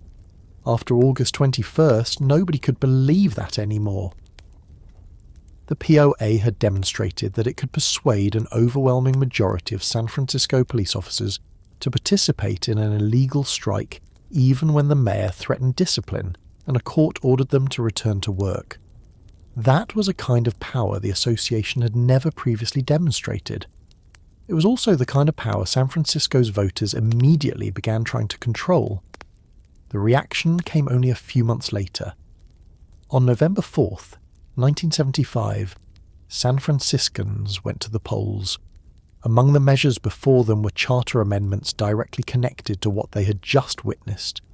Proposition O provided for the dismissal of police officers and firefighters who went on strike. Proposition P changed the way their wages would be calculated, replacing the earlier arrangement with a formula based on the average compensation for comparable services in other California cities with populations of at least 350,000. Proposition Q dealt with firefighters' continuous tours of duty. All three measures passed, each by roughly a 2-to-1 margin. That vote tells us more about public reaction than almost any newspaper editorial could. The officers had obtained their raise. The voters then changed the rules.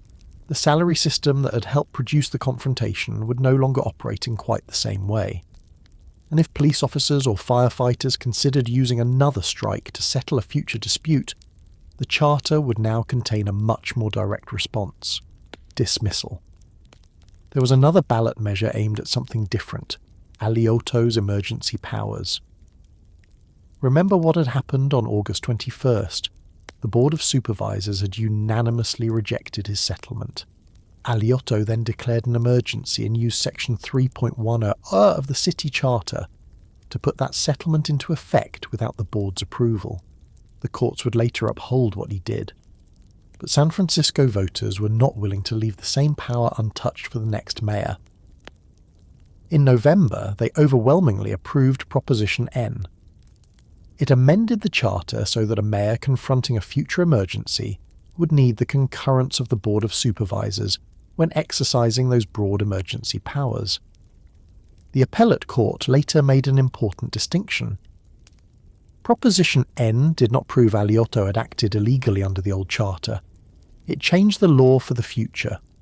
Before the amendment, the mayor had possessed the broader power.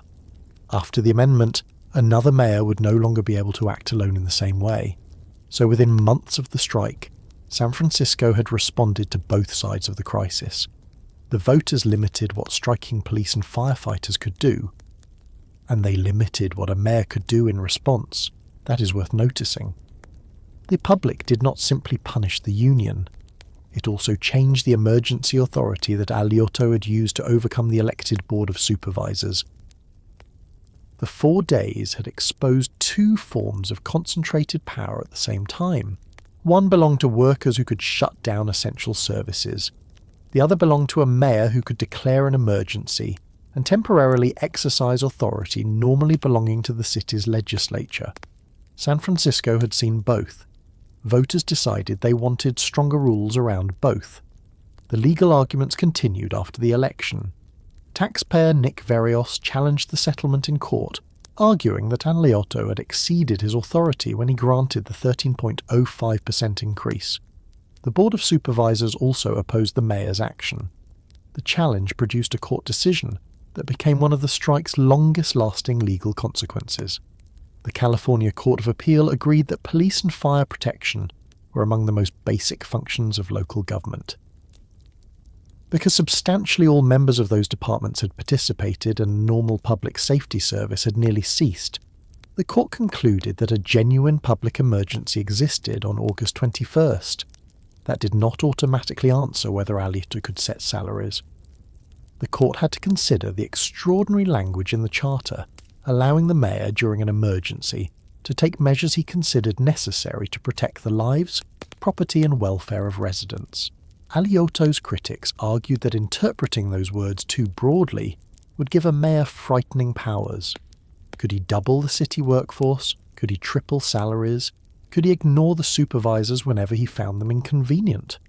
The court responded that emergency authority was broad but not unlimited. An actual emergency had to exist.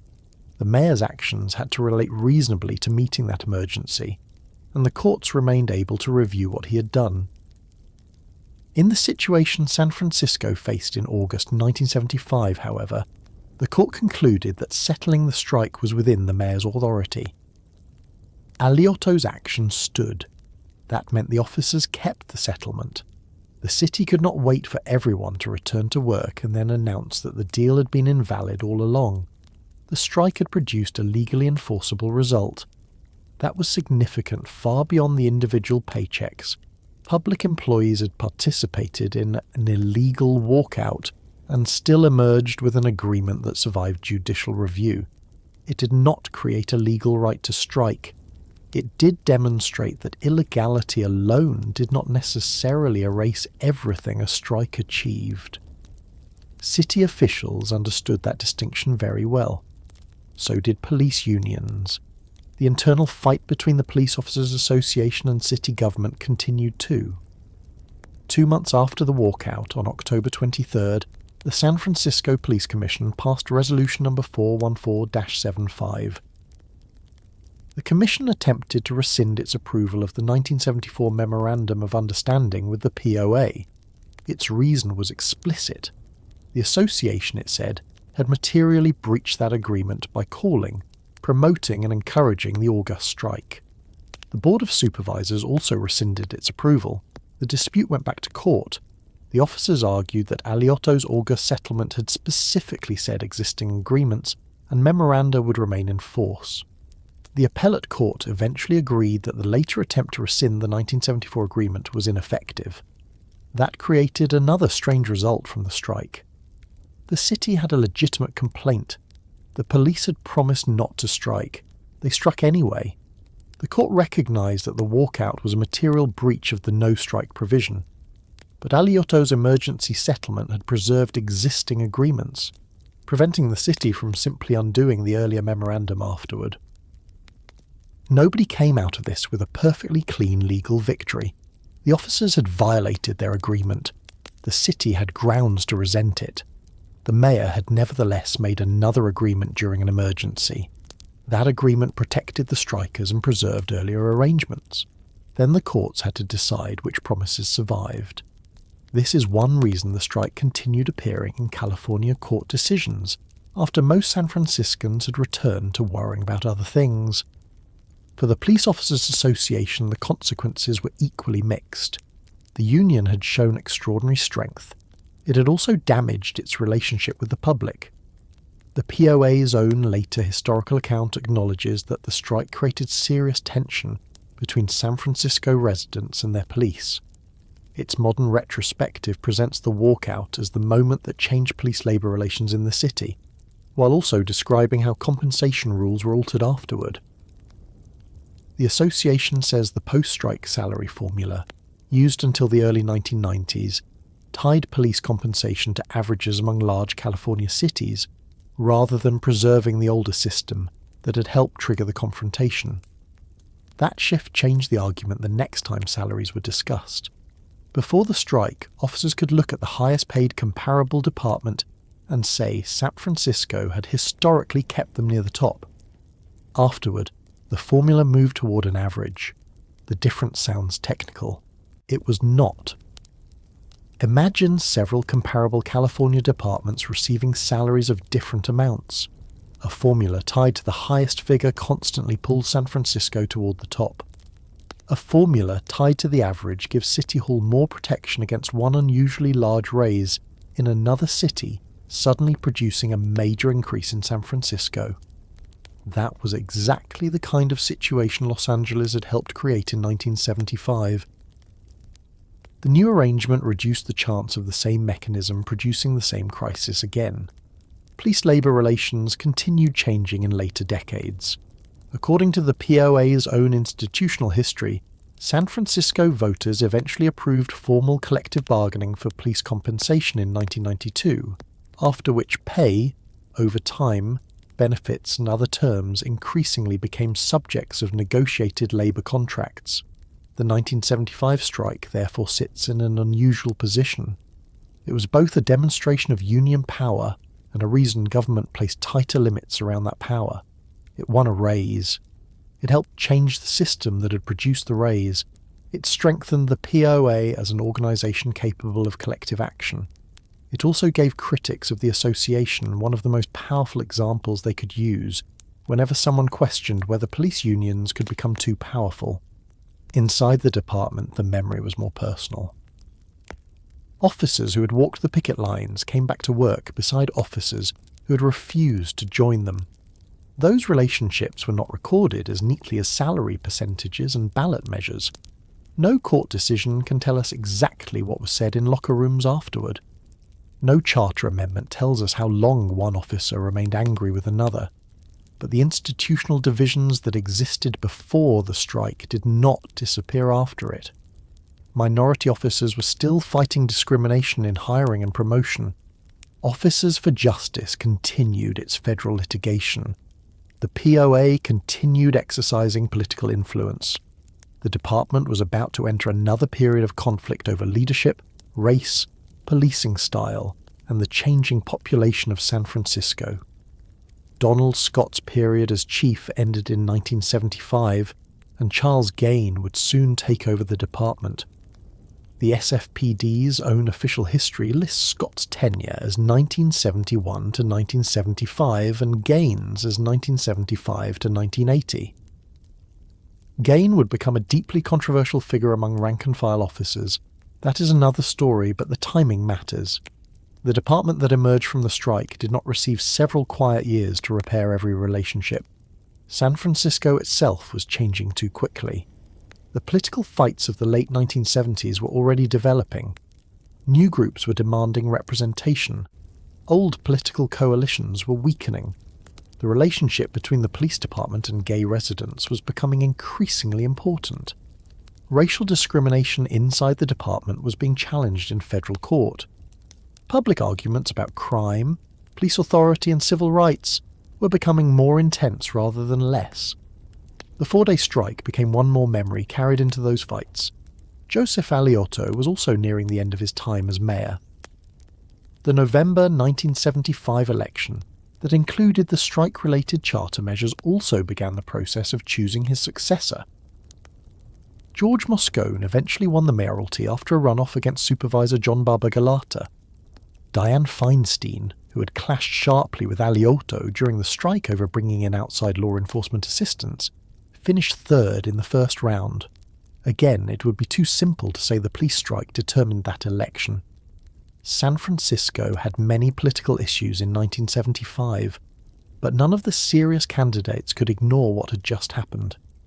Anyone asking voters for control of City Hall was asking them only weeks after they had watched most of the police department walk away, and the sitting mayor use emergency authority to settle the dispute over the objections of the supervisors. The strike had turned questions about executive power, public employee unions, and city finances into things ordinary voters had recently experienced rather than distant policy arguments. And then the city moved on. Cities always do. Only a month after the strike, San Francisco was back in national headlines when Sarah Jane Moore fired a shot at President Gerald Ford outside the St. Francis Hotel on September 22nd. The bullet missed Ford after a bystander deflected Moore's arm. The incident came just weeks after the police strike and only days after Patricia Hearst had been captured in San Francisco. The SFPD's official historical chronology places those events in the same turbulent year. That helps explain why the August walkout sometimes receives less attention today than you might expect. San Francisco in the 1970s generated an extraordinary number of major stories. Political violence, the Hearst kidnapping and SLA case, the zebra killings, rapid social change, gay rights politics, police reform battles, the later murders of George Moscone and Harvey Milk, the White Night riots. Against that background, 4 days of police labour unrest can be pushed into a corner of the city's history. But for the people living through those 4 days, it was not a minor event. It altered daily decisions. A shopkeeper had to think about security differently. A resident had to decide whether a call to police would bring anyone. A dispatcher had to decide which emergency deserved one of the few available patrol cars.